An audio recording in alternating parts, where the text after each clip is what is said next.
Gloria a Dios. Muy buenos días. Dios te bendiga en este domingo hermoso en que podemos congregarnos en casa con la familia y estar en comunión con el Espíritu Santo para recibir la instrucción, la palabra de Dios, la voz de Dios, la voz del Espíritu que está hablando a nuestros corazones para que podamos seguir creciendo en el conocimiento de Jesucristo, siendo redarguidos, siendo instruidos, enseñados, corregidos por la palabra del Señor, para que podamos mejorar nuestros caminos delante de Él y poder estar cada día más cerca del Señor, el cual nos ha permitido por la obra de Jesucristo participar de su santidad y poder estar en su presencia y en comunión con Él, y no debemos menospreciar ni desaprovechar esto, sino por el contrario, sea el Señor el motivo, el centro de nuestra vida y la razón de nuestro existir, y podamos estar siempre cerca del Señor, porque Él es un Dios cercano, pero Él quiere también un pueblo cercano a Él.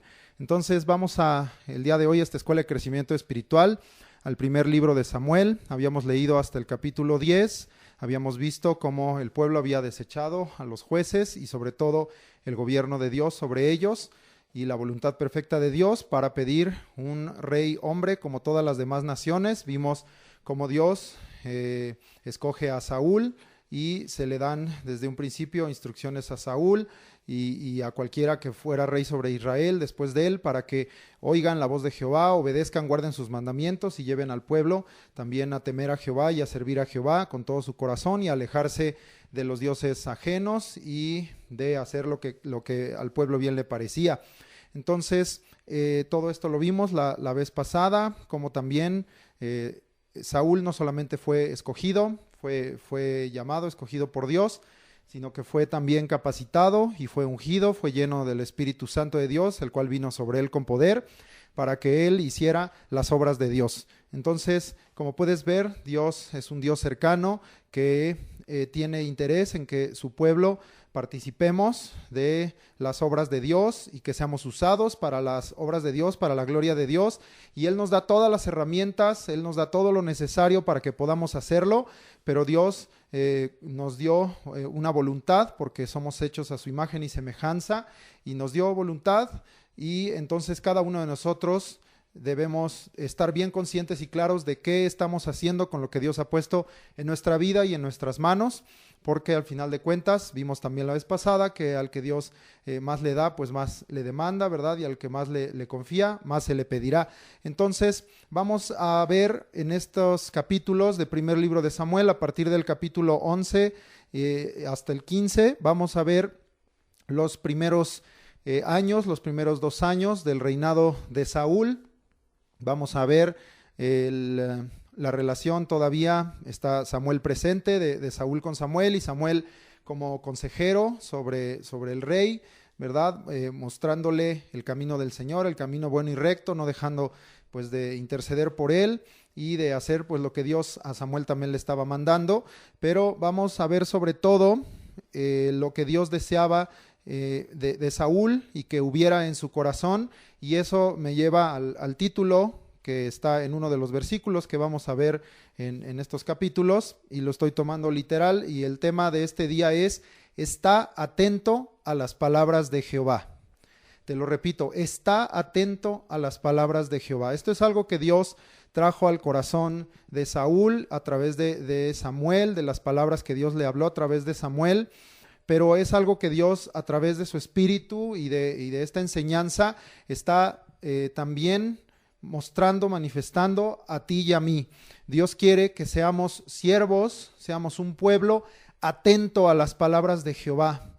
La idea de estar atento no es solamente poner atención por un momento. Vamos a ver que esta clase nos va a enseñar a través de esta historia de los primeros 2 años de Saúl, lo que es poner atención, lo que Dios manda, lo que Dios indica que es poner atención, a diferencia de lo que muchas veces hacemos con Dios, ¿verdad? Una atención parcial, una obediencia incompleta, imperfecta, cuando que Dios nos ha llamado, porque Él nos ha dado todo y nos ha dado la fuerza, la sabiduría, la ayuda para que tú y yo podamos cumplir esa atención, ese estar atento y esa obediencia y ese guardar y poner por obra que Dios nos manda, y porque tú y yo no podemos decir, pues yo no puedo, y aunque así fuera, tú sabes que tienes la palabra y tienes el Espíritu Santo y tienes el nombre del Señor, y el Señor está allí, Él es tu ayudador, el Señor está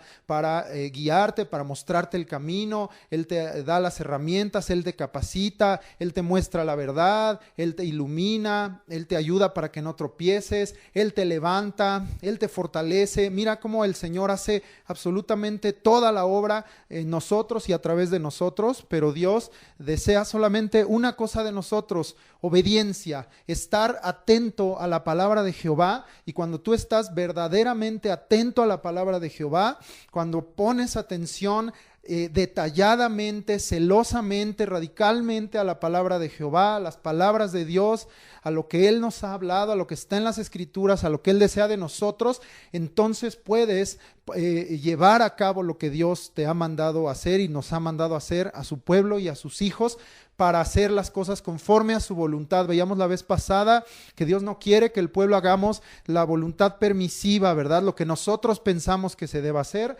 y estar pidiendo permiso a Dios y buscando que Dios bendiga nuestra voluntad, sino debemos buscar la voluntad perfecta de Dios, la voluntad directiva, la voluntad del cielo sobre la tierra, que se haga la voluntad como en el cielo, así se haga también en la tierra.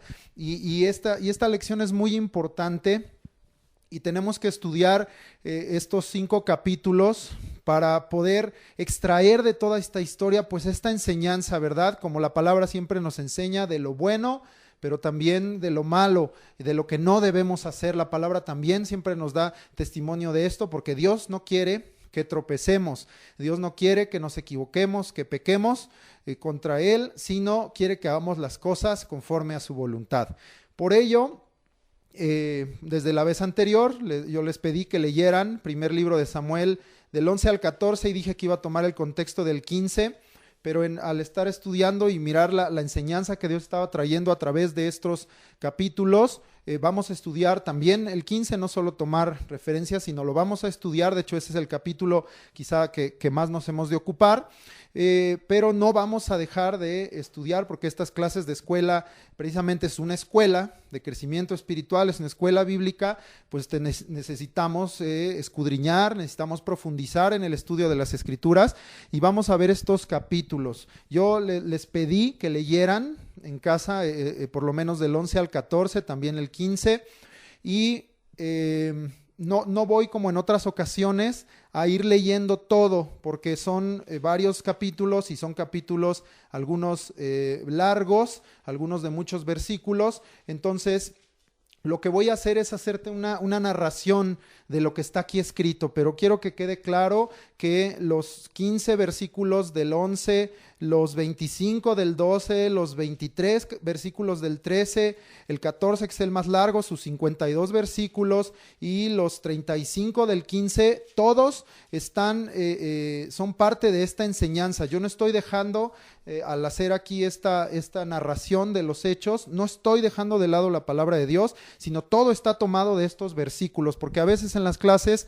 tomamos más versículos de otros lugares, de otras citas. En este caso son poquitos los que voy a tomar añadidos a estos, pero debemos tener claro pues que en todos estos versículos, de todos estos capítulos, hay mucha enseñanza para nosotros. Y que tengas sobre todo bien claro esto: el tema central es estar atento a la palabra de Dios, estar atento a la voz de Dios. Y hago insistencia, hago énfasis aún con mi voz en este término, porque creemos, y yo me di cuenta de esto al estudiar, yo mismo creemos muchas veces que sí pusimos atención, pero cuando analizamos nos detenemos a meditar en lo que dice la palabra, en lo que sí dice la palabra, no en lo que yo pienso que dice, hay muchas cosas en las que no hemos atendido a la voz de Dios y no hemos atendido a las palabras de Jehová, y Dios nos está una vez más en su misericordia y en su amor mostrándonos esto para que cada uno de nosotros y en todos nuestros círculos, en la familia, en la iglesia, como siervos de Dios, cambiemos esta actitud y estemos atentos a la palabra de Jehová. Algo que a mí me dolió mucho que de la vez pasada es que Dios les dijo: desde Egipto hasta hoy este pueblo no ha cambiado, siempre me han dejado, siempre me han traicionado, han buscado dioses ajenos, y no podemos permanecer así. No podemos ser un pueblo que nos sigamos diciendo cristianos, que sigamos leyendo la Biblia o predicándola, estudiándola, enseñándola y no cambiar. Es imposible, no es así. La vida cristiana es una vida de constante cambio, de constante transformación, y de estar cerca del Señor pidiéndole que Él vaya cambiando nuestra vida, nos vaya mudando, nos vaya transformando, nos vaya renovando, porque si no, cualquier cosa que pudiéramos hacer o enseñar está siendo vana, ¿verdad? No está teniendo un provecho, no está teniendo un resultado, y solamente bien cercanos, bien pegados a la palabra de Dios lo vamos a lograr. Entonces, si alguien no leyó, les ruego que lean, incluso aún detengan quizá la grabación un ratito y tómense ahorita unos 10 minutos quizá, o no creo que se llevaran más de eso, para leer estos capítulos del 11 al 15, porque yo ahorita solamente voy a narrar los hechos, y en donde haya aplicaciones, donde haya doctrina, me voy a detener para comentarlo, pero todo lo demás no lo voy a leer literal de ninguno de los capítulos, sino solamente voy a hacer esta narración. También entonces les ruego, cuando ya escuchen esta narración, pues pongan atención, pero no cierren su Biblia, sino vayan ahí con su mirada, con su dedo, recorriendo los versículos, para que miren que todo lo que voy a mencionar está extraído de todos estos capítulos y versículos sin falta. No hay uno solo que no haya yo leído, estudiado o tomado en cuenta. Bueno, pues vamos entonces a empezar. Y aún desde esta introducción yo creo que el Señor ya está hablando a tu corazón, porque está hablando al mío. Y pues así como Él es el título de esta lección y Dios está pidiendo de nosotros, vamos a poner atención. Capítulo 11. En este capítulo nos narra la primera batalla, la primera guerra que Saúl lleva a cabo como rey de Israel, o después de haber sido presentado, porque vamos a ver al final de este capítulo que ahí es donde se congregan para presentar delante de Jehová a Saúl por rey delante de todo el pueblo, hacerlo plenamente oficial. Pero Saúl ya había sido ungido por Samuel, ya había sido ungido por Dios, el Espíritu Santo había venido sobre él y había sido presentado, ¿verdad? Vimos la vez pasada cuando él se había escondido en el bagaje delante del pueblo. Algunos habían creído que él era el rey y que él era el escogido. Otros, que dice que eran perversos, no habían aceptado que Saúl lo fuera, ¿verdad? Pero recuerda que Dios quería usar a Saúl como había usado a los jueces, aunque ahora fuera una posición de rey, como soberano sobre esta nación. El Señor quería usarlo de la misma manera, alguien que fuera un libertador para el pueblo y que le mostrara el poder, la grandeza y la verdad de Dios, y que llevara al pueblo a temer y a buscar a Dios, como fue el caso de Samuel, que él en toda su vida luchó por hacer esto, por hacer la voluntad de Dios y por mostrarle al pueblo al Dios grande y poderoso. En el capítulo 12 vamos a ver esto.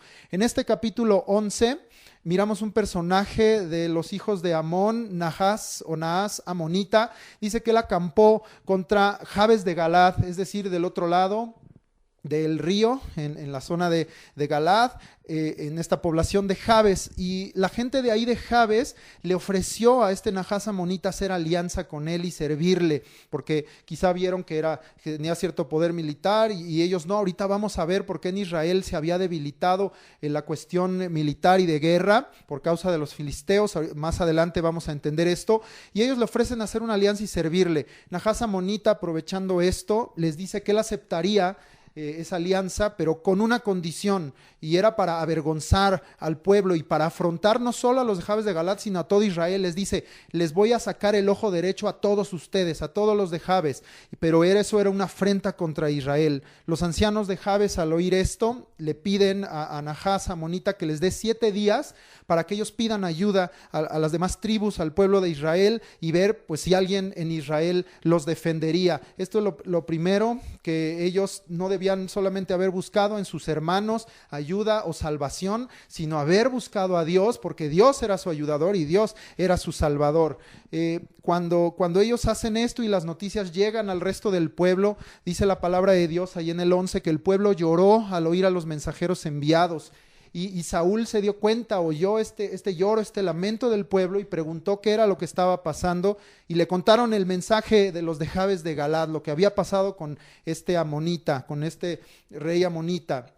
Y cuando Saúl escucha esto, dice la palabra de Dios que el Espíritu de Dios vino sobre Saúl con poder, como cuando profetizó, cuando el Señor cumplió esas señales que le había dicho a través de Samuel, y vino sobre él para profetizar. Ahora el Espíritu de Dios vino sobre él, como lo hacía con los jueces, para que él tomara la sabiduría y la fuerza de Dios para libertar al pueblo y hacer la obra de Dios. En este momento, Saúl, dice la Biblia, que se enciende en ira, en un celo, ¿verdad? Que lo consumía por causa de lo que oyó, y tomado del Espíritu toma esta acción de cortar bueyes en pedazos y los envía por todo Israel, por todo el territorio. Esto a manera de una señal, de una amenaza, digamos, de que así se le haría a los bueyes de aquel que no saliera en pos de Saúl y de Samuel. Es decir, Saúl toma esa responsabilidad de decir: aunque yo soy de Benjamín y estos están totalmente del otro lado del río, yo soy rey sobre todo este pueblo, ¿verdad? Y tengo capacidad, tengo fuerza de Dios para poder libertarlos, para poder ayudarlos, ¿verdad? Entonces, él hace esto de enviar los bueyes despedazados a todo Israel, para que salieran, dice ahí la Biblia, en pos de Saúl y de Samuel. Entonces Saúl en este punto, reconociendo también todavía la autoridad de Samuel como el juez de Israel y como una persona cercana a él, un consejero y alguien pues que tenía todavía una calidad moral y una fuerza moral y espiritual en el pueblo, y que el pueblo también iba a seguirlo. Dice que por causa de esto el pueblo tuvo temor de Jehová.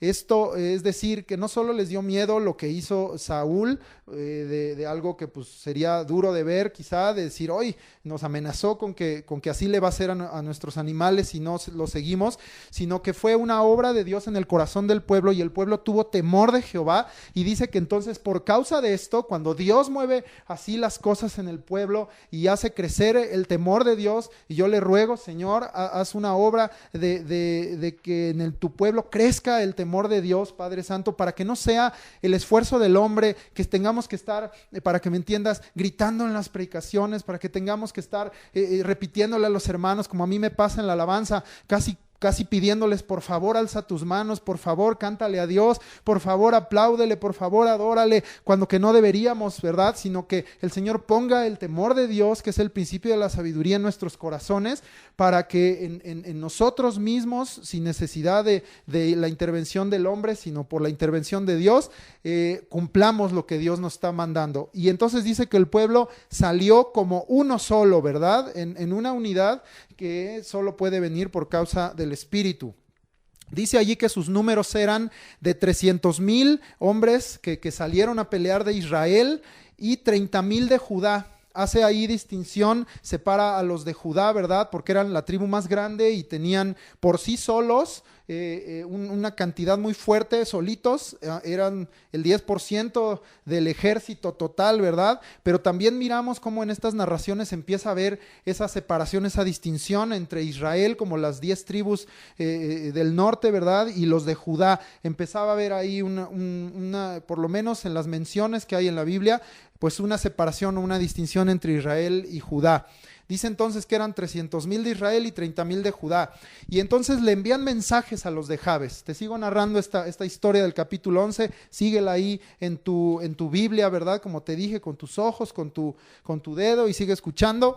Pero vemos aquí que envían entonces mensajes a Jabes cuando, por causa de la obra de Dios en Saúl y en el pueblo, se habían reunido para defenderlos, y les dicen: mañana seréis librados.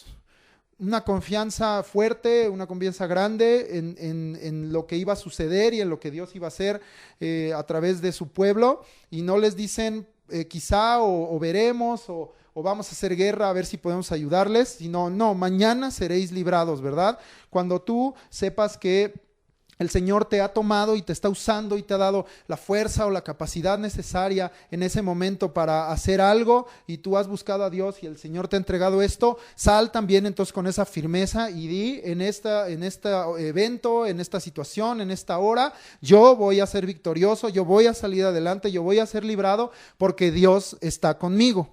Jabes, el pueblo de Jabes de Galaad se alegró mucho cuando vieron esto, y Saúl tuvo una estrategia militar en la cual él dispuso 3 compañías, y dice que estas 3 compañías, no sabemos sus números, pero si fueran exactamente los que había en su ejército, pues estamos hablando de compañías de más de 100,000 hombres cada una, un gran ejército. Entraron al campamento de los amonitas, dice a la vigilia de la mañana, muy temprano en la mañana, y dice que hirieron y dispersaron a los amonitas.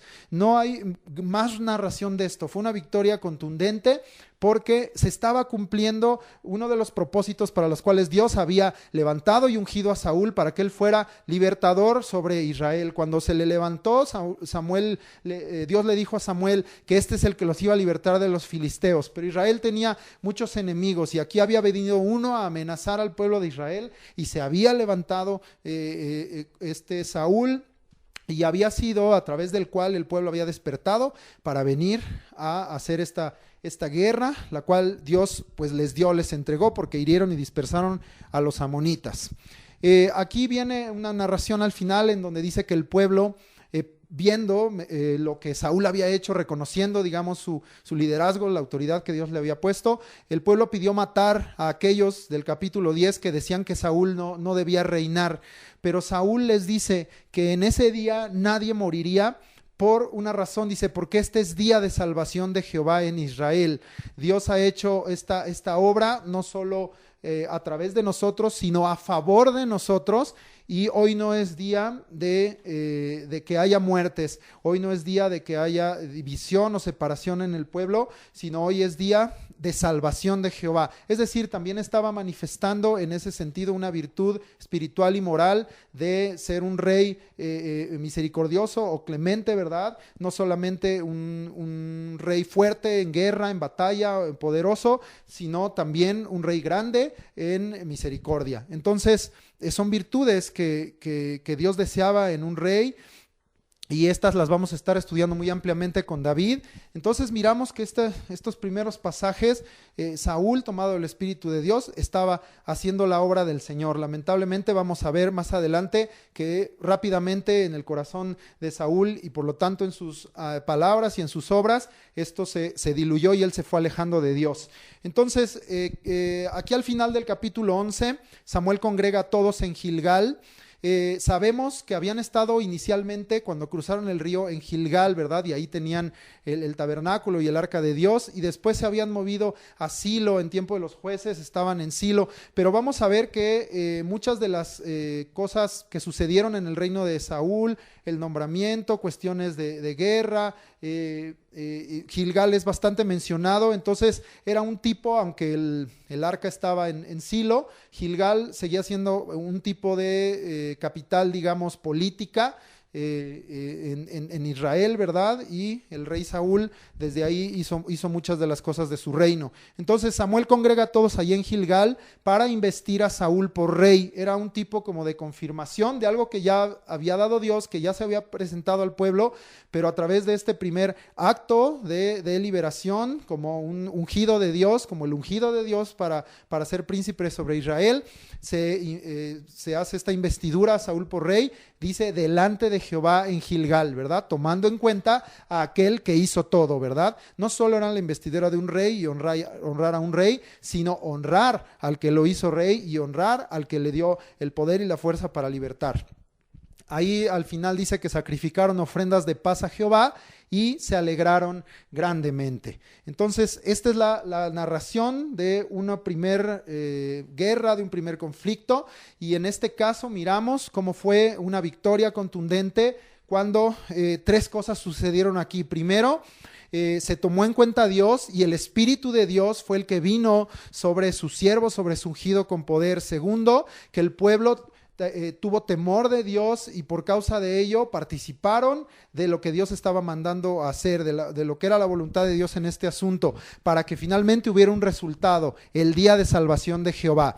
Tú y yo debemos tener estas tres cosas en mente. Yo pensaría que todos los días, ¿verdad? Porque ya todos los días cuando salimos está siendo como un campo de batalla, ¿verdad? Por muchas circunstancias. Entonces tú dile, Señor, que tu Espíritu Santo venga sobre mí con poder, porque yo no quiero salir por mis propias fuerzas, ni por mis propios pensamientos o sabiduría, sino que sea tu Espíritu Santo el que me guíe y con poder, Señor, para que yo pueda hacer tus obras en todo, Señor, lo que soy, hago y tengo.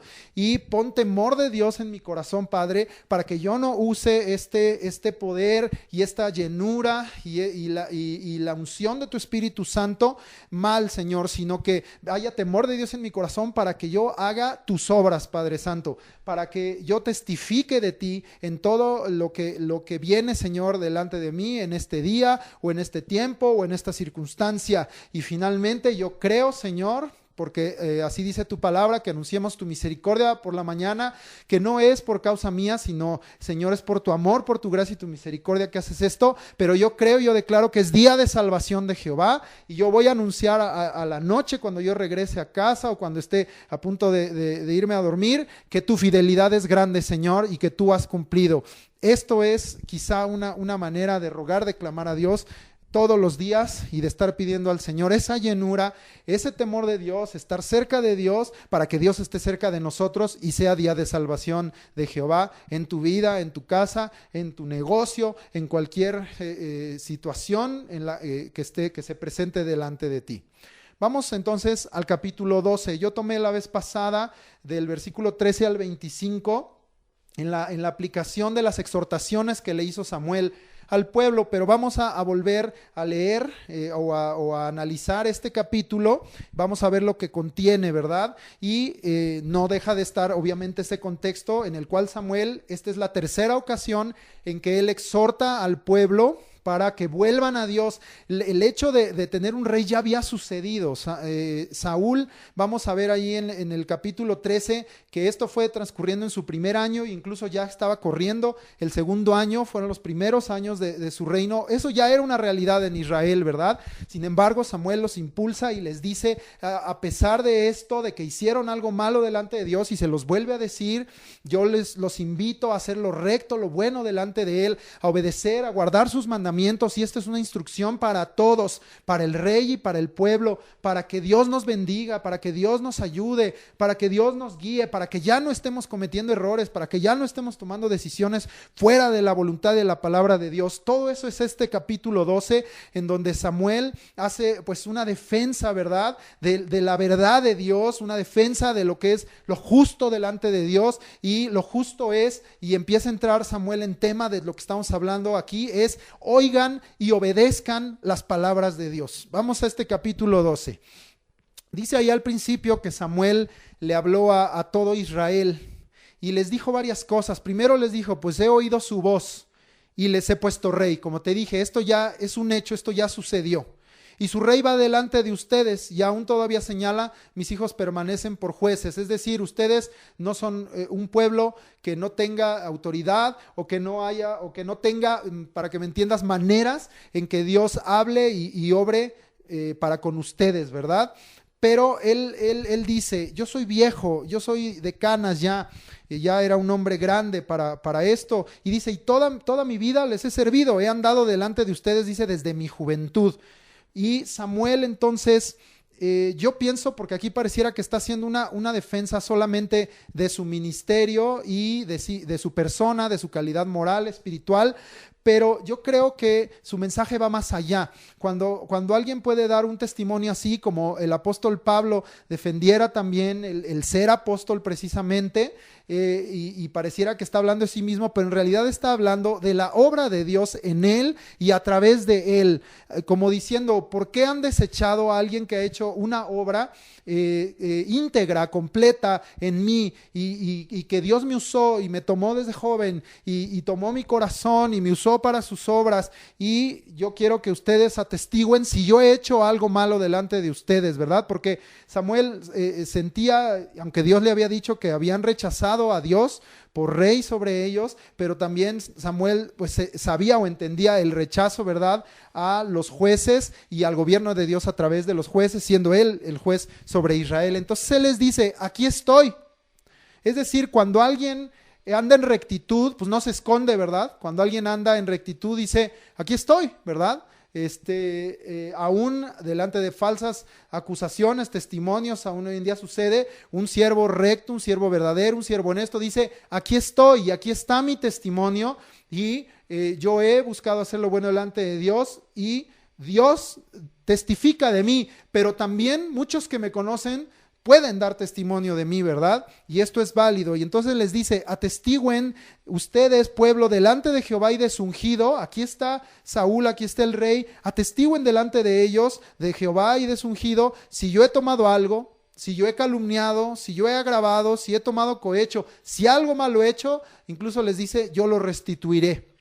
Pero el pueblo testificó que Samuel nunca hizo tales cosas. Nadie se levantó a decir que él hubiera tomado algo, o calumniado, o agravado, o tomado cohecho, ¿verdad? Sino dijo, no, nunca has hecho tales cosas. Samuel pone en este acto por testigo a Dios y al ungido, que es Saúl, obviamente, el rey, y les dice, pues ahora entonces este es testigo contra ustedes, ¿verdad? Todas estas palabras y el hecho que ustedes digan que yo nunca les hice mal al pueblo, pues es contra ustedes un testimonio delante de Dios y de su ungido. Es decir, en un sentido diciendo, reflexiona, pueblo, ¿por qué estás rechazando la voluntad perfecta de Dios y que Dios gobernara a su pueblo a través de los jueces? Reflexiona por qué lo estás haciendo, porque a veces, aún hoy en día, hacemos esto, sobre todo con la figura del pastor, ¿verdad? Y a veces recibimos una palabra, una exhortación, nos enojamos, nos alejamos de la iglesia, nos enojamos con el pastor,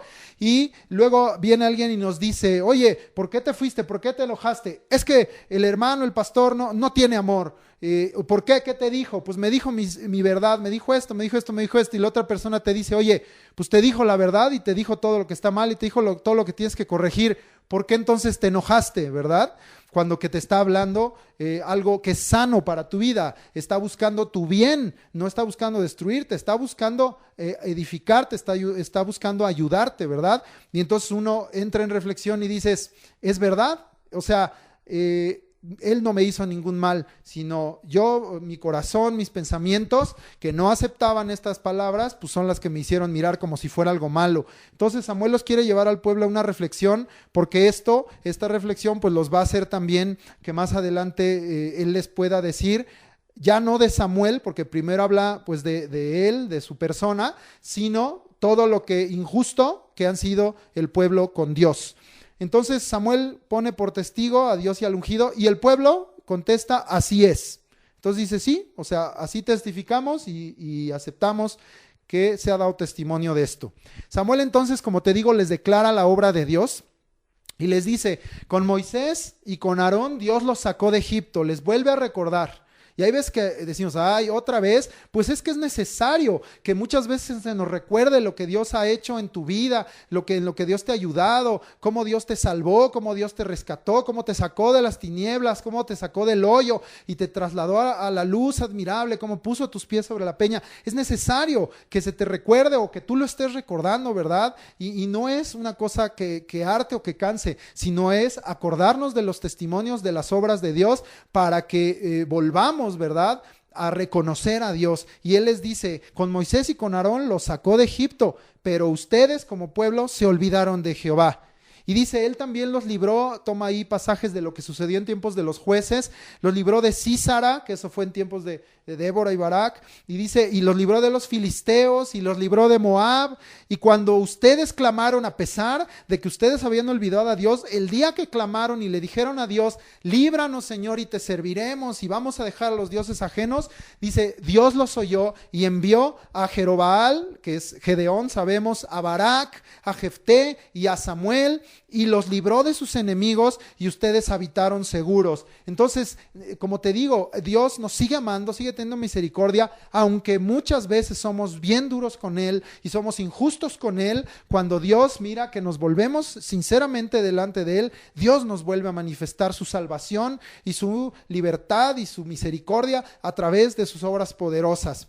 Pero llega al hecho actual y les dice Samuel: ahora con este Nahás amonita que leíamos en el capítulo 11, ustedes pidieron rey. Entonces nos da a entender que este asunto de Nahás venía pues ya de un poco antes, ¿verdad? Y fue otra de las razones por las cuales Israel pidió rey. Queremos un rey que sea una figura notoria, que salga a la guerra, que pelee por nosotros, ¿verdad? Cuando que, como te dije, tanto los de Jabes de Galaad como el pueblo de Israel tenían un rey que peleaba por ellos y solamente tenían que haber buscado a Dios para que Dios se encargara de sus enemigos, de este Nahás amonita y de los filisteos y de cualquier otro que se hubiera constituido por enemigo del pueblo de Dios. Pero les dice entonces, pues ustedes pidieron rey, pero les aclara, como yo ahorita te aclaré, siendo que Jehová vuestro Dios era vuestro rey. ¿Por qué buscar en los hombres? ¿Por qué buscar en esta tierra lo que nos salva, verdad? Lo que no nos va a librar. ¿Por qué buscar en cosas que son temporales, que son débiles, que se deshacen, que se consumen, cuando tenemos un rey y un Dios todopoderoso que no tiene necesidad de que le enseñen? Él tiene toda la sabiduría, que tiene en Él toda la fuerza, todo el poder está en su mano. Y Él hace grande y da su poder a todos, como aprendimos en las citas de aprendizaje de Crónicas. Y suya es la magnificencia, y Él es excelso sobre todos, y Él gobierna sobre todo. ¡Wow! El Rey perfecto, un Rey santo, un Rey justo, un Rey que siempre es digno de alabanza, un Rey que no miente, un Rey que no engaña, un Rey que no se equivoca. Ese es el Rey que tenemos. Sin embargo, hoy en día volvemos a hacer lo mismo. Y cuando estamos en alguna situación difícil, estamos buscando dónde estará mi salvación, dónde estará mi redención, dónde estará mi libertad, dónde estará mi bendición. Y Dios dice: todo eso está en mí, pero tú tienes que reconocer que yo soy tu rey. Y cuando tú reconoces que Dios es rey, entonces le estás diciendo: gobierna sobre mí, que se haga tu voluntad y no la mía, que si tú hablas algo yo lo obedezca, que si tú me mandas a algo yo lo haga, Señor. Eso es reconocer a alguien por rey, porque a veces decimos Dios es rey o Jehová es rey y aplaudimos y damos un grito de júbilo, pero dice el Señor: esas solo fueron palabras. No me estás dejando reinar en tu corazón, no me estás dejando reinar en tu vida, no me estás dejando ni siquiera entrar, no me oyes, no me obedeces. ¿Cómo puedes decir entonces que soy tu rey? Y Samuel les reclama y les dice: ustedes pidieron rey, siendo que el Rey de Reyes, que Jehová de los ejércitos, vuestro Dios, Él era vuestro rey. Qué terrible. No rechacemos el reino de Dios sobre nuestras vidas. Y en estos versículos, ahí a partir del 6, del 7 hasta el 12, nos muestra varias cosas con respecto a este rey, a Dios como nuestro rey. Primero dice: Jehová es testigo, es decir, es un rey presente y cercano, no es un rey lejano. Usualmente los hombres, en los reinos de los hombres, pues el rey es una figura lejana, ¿verdad? Que se entera difícilmente de la vida de sus súbditos, solo ve en general las cosas. Pero este es un rey que está cerca, que nos conoce, que es testigo de todas las cosas y que conoce a cada uno de sus súbditos y conoce su corazón. En el versículo 7 dice que Jehová es quien hace todos los hechos de salvación en su pueblo. Lo que yo te decía, ¿verdad? ¿Por qué buscar la salvación? Si Él es la fuente de la salvación, si Él es el manantial de vida y Él nos ha dado la oportunidad de venir a Él. No es un Dios que haya cerrado las puertas o que nos haya impedido, sino por el contrario, por la obra de Jesucristo es un rey que nos ha permitido acercarnos a Él y venir y beber de la fuente de la salvación. Y Él es nuestra salvación para vida eterna, pero Él es nuestro Salvador también, nuestra salvación todos los días. Anunciad de día en día su salvación, dicen los salmos. Y debemos reconocer que Él es el que hace todos estos hechos de salvación en su pueblo. Es un rey que salva, es un rey que pelea por nosotros. También dice en el versículo 11 que Jehová es quien envía y quien usa a sus siervos ungidos para su liberación. Tú y yo hemos sido escogidos por Dios. Él nos ha llamado, Él nos ha elegido, Él nos ha capacitado, Él nos ha dado su Espíritu Santo, pero Él también quiere que esto sea para que tú y yo hagamos las obras de Dios, caminemos como se nos ha venido predicando en estas semanas, en el camino de justicia, hagamos esas obras de justicia, caminemos en el camino de la santidad, demos esos pasos de fe, ¿verdad? Porque Él es el que envía y usa a sus siervos ungidos para su liberación. Dile: Señor, úsame, yo quiero ser usado, yo sé que es tu poder, yo sé que es tu liberación, Señor, pero Padre, como tú dijiste en los evangelios, los campos están blancos, pero son pocos los obreros, Señor. Aquí está un obrero, Señor, que viene con ánimo, con ganas a servirte, Señor, y a ser usado por ti, pero tuya es la gloria, Señor, porque tú eres el que envía y usa a sus siervos ungidos. Es un rey sabio, es un rey poderoso. Y en el versículo 12 deja bien claro: Jehová es nuestro Dios y nuestro rey.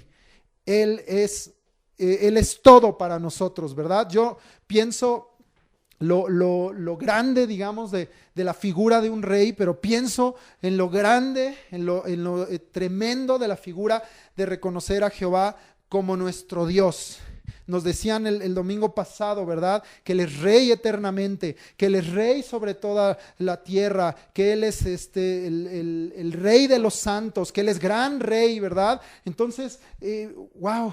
Es difícil incluso alcanzar a entender, ¿verdad?, la grandeza del reino de Dios, pero Él nos ha hecho parte de ese reino de Dios, y tú y yo debemos de reconocer y vivir esto en nuestras vidas, que Jehová es tu Dios y que Jehová es tu rey. Pues entonces tenemos que estar atentos a las palabras de nuestro Dios y de nuestro rey. A partir del versículo 13 al 25 es lo que vimos la vez pasada, y quiero dar aplicación, ¿verdad?, a las instrucciones que da al pueblo y al rey, porque estas siguen vigentes. Siempre cuando veas cuestiones de reyes en la Biblia, ¿verdad?, pues estamos hablando en un sentido, un paralelismo espiritual de instrucciones que también se nos están dando a ti y a mí hoy, que hemos sido hechos reyes y sacerdotes para nuestro Dios. Entonces les dice ahí en el 13: he aquí el rey que pidieron, y Jehová es el que ha puesto rey sobre vosotros, porque Dios dijo desde Deuteronomio: yo soy el que va a decir quién va a ser el rey sobre ustedes, porque Dios no pierde el control y la soberanía sobre su pueblo, a pesar de que el pueblo pidió rey hombre. Y les da instrucciones para el pueblo y para el rey. Y aquí yo quiero ser bien claro, porque muchas veces pensamos que las instrucciones solo son para el rey, que el pastor obedezca, que los siervos obedezcan, pero yo no, ¿verdad? Y pensamos entonces que solamente ellos deben llevar, digamos, esa carga, si lo puedo llamar así, de obedecer o de guardar lo que Dios está mandando, la instrucción de Dios. Pero aquí deja claro que la instrucción es para el rey y para el pueblo también. Pero entonces también hace una distinción, como dijo en Deuteronomio, que el rey no se enseñoree o no se levante sobre sus hermanos. El rey, el siervo, también es parte del pueblo. Es una misma instrucción para todos, porque hay lugares en donde el que está en autoridad también se toma atribuciones y derechos que no le corresponden por estar en esa posición de autoridad. Entonces, tanto quiere Dios un pueblo que se eleve y diga: yo también tengo los mismos privilegios y obligaciones que el rey, pero también un rey que diga: yo soy parte del pueblo y yo también tengo los mismos privilegios y obligaciones que el pueblo. Y les dice 4 cosas ahí en este discurso ahí del 13 al 25. Que teman a Jehová, le sirvan y oigan su voz. Esto sigue vigente. Nos está llamando Dios a temer a Jehová, a servirle, que ahorita vamos a ver a más detalle cómo quiere Dios que le sirvamos, y a oír su voz. Ve anotando esta parte, porque esto es lo que nos empieza a enseñar qué es estar atento a la palabra de Jehová, que es nuestro tema de hoy. Porque como te decía, a veces pensamos, pues estar atento es, pues ahí medio oír lo que me dijo y después hacer lo que creo que entendí. Y aquí no, aquí da estas instrucciones para que sepamos qué es estar atento. Estar atento es temer a Jehová, es servirle y es oír su voz. Segundo, les dice, no ser rebeldes a su palabra. Estar atento a Dios es no ser rebelde, porque a veces dicen, escuché todo claramente, pero no lo quiero hacer. Eso es ser rebelde a la palabra de Jehová. Entonces, te repito, ahorita van 4 cosas: temer a Jehová, servirle, oír su voz y no ser rebelde a su palabra. Estas 4 cosas es estar atento. También les dice ahí en este discurso que servir a Jehová es hacer el bien. Si alguna vez tú te has preguntado, ¿cómo hago el bien? Señor, yo quiero hacer el bien, quiero hacer lo bueno, pues sirve a Jehová. ¿verdad? ¿Y qué es servir a Jehová? Es todo lo que vimos, es temerles, oír su voz, y es obedecer, es decir, no ser rebeldes a su palabra. Porque ahí al final les dice, no oír la voz de Dios y ser rebeldes, es decir, la contraparte de lo que les estaba diciendo, que era estar atentos, hace que la mano de Dios esté contra nosotros. Entonces hay muchas circunstancias en que Dios mismo se levanta para oponerse a lo que nosotros estamos haciendo porque somos su pueblo, y en lugar de estar atentos, temiéndole, sirviéndole, oyéndole y no siendo rebeldes, hacemos lo contrario, y dice entonces, no te extrañes que la mano de Dios viene contra nosotros. Si tú haces lo contrario a la voluntad de Dios y a servir a Dios, no te extrañe que la mano de Dios esté contra ti. Tú necesitas volver al temor de Dios, a servir a Dios, a oír su voz y a no ser rebelde. Samuel también le pide al pueblo dos cosas que son importantes: esperar y mirar, porque les dice, va a ser Dios una gran cosa, la gran cosa que Jehová hará delante de sus ojos. Estaba a punto de hacer un portento allí, pero me llamó la atención estos dos verbos. Les pide al pueblo esperar y mirar. Y esto para mí es un gran consejo para estos tiempos tan acelerados que tenemos hoy, que nosotros debemos aprender a esperar en Dios. Y aún más, como dice el Salmo 40, esperar pacientemente y confiar en el Señor y mirar. Pero ¿mirar a quién? Mirar al Señor. Aquí Samuel le estaba invitando a mirar a Dios y a mirar las obras de Dios, a mirar al que hace esas obras poderosas. Este es un gran consejo para hoy. Aprendamos y pídele al Espíritu que te ayude y dile, Espíritu Santo, ayúdame para saber esperar en ti y para no desviar mi mirada de ti. Porque esto hoy en día es fundamental. Si tú y yo aprendemos estas dos cosas, estos dos consejos, vamos a estar en paz en medio de situaciones que están siendo muy turbulentas.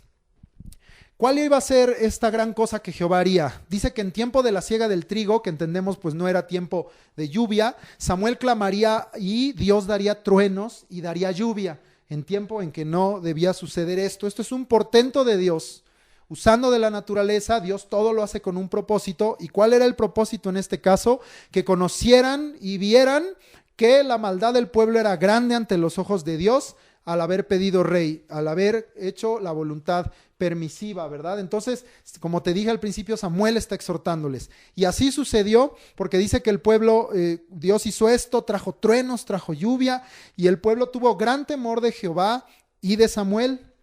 Y entonces el pueblo le pide a Samuel rogar por ellos a Dios, pero que intercediera por ellos. Pero aquí, si tú lees con cuidado, dice que el pueblo le pidió a Samuel rogar por ellos a Jehová tu Dios. Y yo no ignoro este tipo de expresiones cuando ellos tenían que haber dicho a Jehová nuestro Dios, a Jehová mi Dios. Ruégale a nuestro Dios, o aún ellos levantar su ruego, ¿verdad? Pero sabían que Samuel ya lo había hecho, podía interceder por ellos, pero le dicen a Jehová tu Dios, ¿verdad? Y a veces así hacemos. Yo he escuchado, a veces aún a mí mismo me ha sucedido que dicen, ora porque a ti Dios sí te oye, ¿verdad?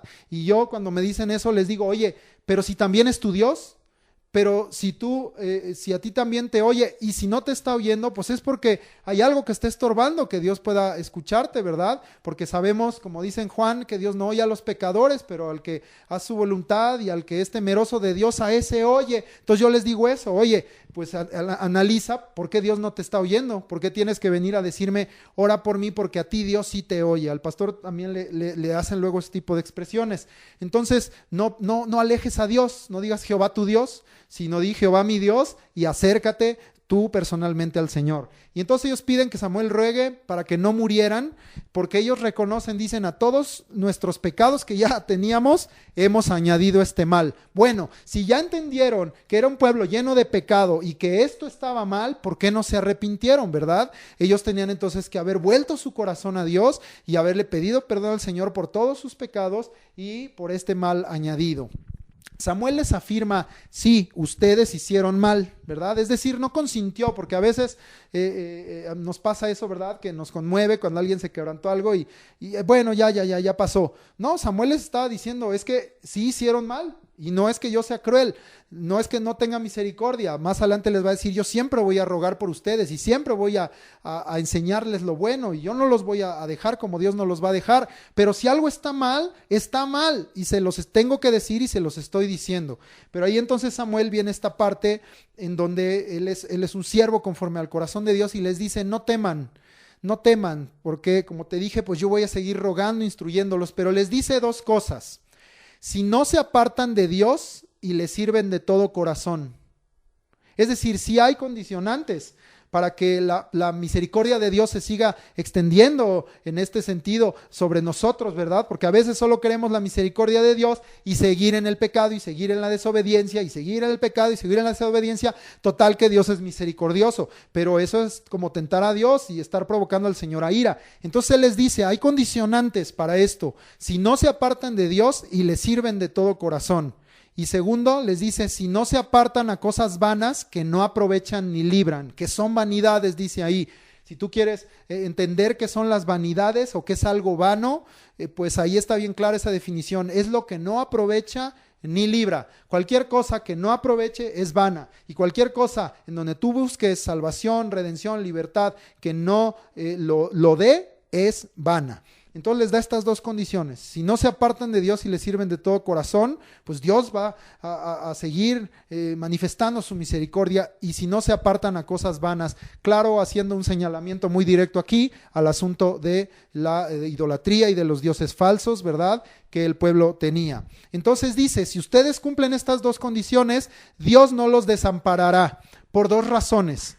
Por su grande nombre y porque son su pueblo. Y estas dos cosas no cambian en el corazón de Dios. Su nombre es grande en toda la tierra y sobre toda la tierra y sobre todo, Él es gran Dios y su nombre es grande y su nombre es digno de alabanza hoy y por los siglos, y eso es innegable. Y segundo, porque ustedes son su pueblo. Dios los amó y hizo pacto con ustedes y prometió que ustedes son su pueblo. Dios entonces no los va a desamparar, pero nosotros tenemos que corresponder a Dios la parte del pacto que a nosotros nos toca, esa fidelidad y esa obediencia a Dios. Samuel dice entonces, seguiría rogando por ellos y los instruiría en el camino bueno y recto. Y como te dije, y este es el corazón de los pastores, ¿verdad? De los verdaderos siervos de Dios, que a pesar de que el pueblo es duro, de que es desobediente, de que es rebelde, de que se alejan de Dios, de que se alejan de la iglesia, de que no quieren escuchar, los pastores, los verdaderos maestros, los verdaderos siervos de Dios, siguen rogando por el pueblo y los siguen instruyendo en el camino bueno y recto. En tu casa toma esta actitud. Sé un buen maestro en tu casa y di, a pesar, a veces dices, ay, los hijos están bien duros, bien rebeldes, ¿verdad? Pero a pesar de eso, tú sigues rogando por ellos y sigue instruyéndolos en el camino bueno y recto. Aunque te digan, ay, abuelita, ya toda la vida con eso, todo el tiempo insistiendo, tú permanece insistiendo porque esto es para bien y va a traer un fruto de bendición a tu familia y a tu descendencia. Samuel reafirma al final de este capítulo la instrucción al pueblo y al rey de temer a Jehová y de servirle, pero aquí añade, antes nada más había dicho sírvanle, pero ahora les dice cómo, les dice sírvanle de verdad y con todo su corazón. Dios no puede ser engañado, tú no puedes decir yo sirvo a Dios y soy siervo de Dios y en tu corazón no está el hacerlo y entonces Dios eso lo conoce y dice, eso no es servir, porque Dios es espíritu, dice la palabra, Él está buscando adoradores como en espíritu y en verdad, y es necesario que tales adoradores le adoren en espíritu y en verdad. Entonces, así debe ser nuestro servicio, de verdad, sincero, honesto delante de Él y con todo tu corazón. No le reserves al Señor nada, sino sírvelo con todo. Segundo, les dice en esta reafirmación de la instrucción, considera todas las grandes cosas que ha hecho por ti. Es decir, esta es una manera también de que nosotros volvamos al temor de Dios y a despertar en nosotros ese amor y ese corazón de servicio y de venir a servir a Dios en verdad. Y yo te lo dije hace rato, acuérdate y considera, como Samuel les dijo antes, todo lo que Dios ha hecho por ti, todas las grandes cosas que ha hecho por ti. Y entonces correspóndele con tu amor y con tu servicio todos los días de tu vida, porque además Dios sigue obrando grandes cosas en tu vida. Y les dice al final, si ustedes perseveran en hacer mal, si continúan por este camino, aunque ya tengan a su rey y piensen que su rey peleará y piensen que su rey los libertará, si ustedes perseveran en hacer el mal, es decir, en no servir a Dios, el pueblo y el rey perecerán. Como te dije, la instrucción era la misma, pues también el castigo es el mismo, para rey y para pueblo. Capítulo 13. Vamos a ver ahora esta segunda guerra que Saúl como rey va a librar, y era pues contra los enemigos acérrimos que los habían estado desde tiempos de jueces y en tiempos de Samuel, aunque con Samuel vino, aprendimos ese tiempo de paz, ¿verdad?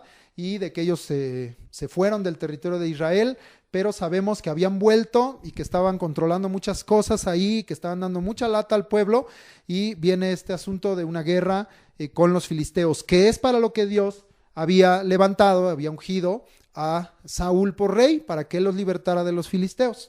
Dice aquí que Saúl ya llevaba 1 año de reinado, transcurría el 2.º año, como te dije desde el principio, ahí está, estamos viendo los primeros años del reinado de Saúl, y él tenía consigo 3,000 escogidos, 2,000 con él en Micmas y Betel, y 1,000 con su hijo Jonatán en Gabá, de donde eran ellos.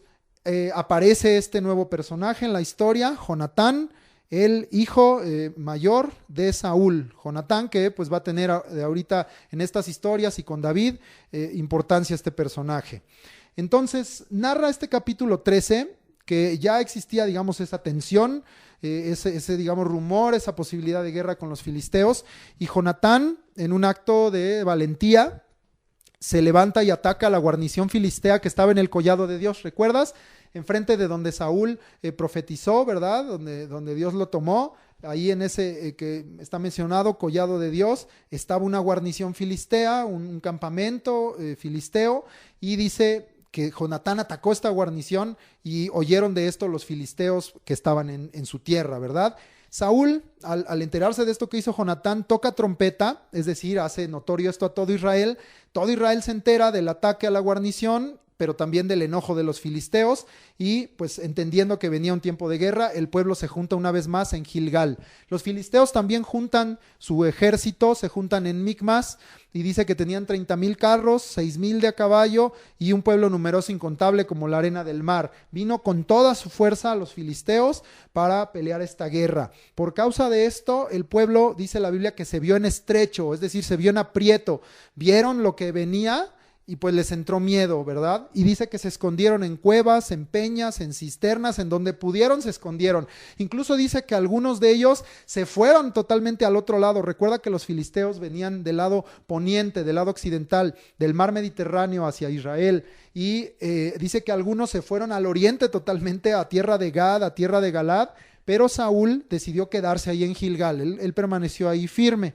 Y dice que hubo parte del pueblo que se quedó con él, pero temblaba. El pueblo que se quedó con él temblaba. Tenían mucho miedo de ver que los filisteos se habían levantado por causa de este acto temerario que había realizado Jonatán. Ahí en Gilgal, Saúl espera 7 días. Si tú recuerdas la clase pasada, había habido una instrucción de Samuel que Saúl fuera a Gilgal y lo esperara 7 días. Aquí nos da a entender que al parecer esta orden de Samuel pues nunca había sucedido hasta ahora, es decir, Saúl no había hecho este asunto de estar en Gilgal y permanecer esperando que Samuel llegara con él esos 7 días. Aquí entonces viene este cumplimiento de esto que Samuel, esta instrucción que Samuel le había dado y que yo te dije la vez pasada, que era para probar el corazón de Saúl. Estaba siendo probado el corazón de Saúl si él estaba siendo obediente, no a la instrucción de Samuel, sino a la instrucción de Dios a través de Samuel, porque Samuel iba a Gilgal con un propósito. Saúl debía esperar los 7 días, pero dice ahí que Samuel no venía y que el pueblo, que estaba todo temeroso, desertaba, estaban dejando solo a Saúl, y entonces Saúl se atreve, siendo que él era rey, no sacerdote, a ofrecer un holocausto porque él pensaba, dice, pues con esto obtengo el favor de Dios y el pueblo no va a seguir desertando, ¿verdad? Entonces Saúl toma este atrevimiento y hace algo que no le correspondía, ¿verdad? Y vamos a ver que pues rompió el mandamiento que Dios le había dado. Samuel llega justo cuando él había ofrecido este holocausto y le dice, ¿qué has hecho? Saúl le responde, se justifica, le dice, el pueblo desertaba, tú no venías, y los filisteos se reunieron en Micmas.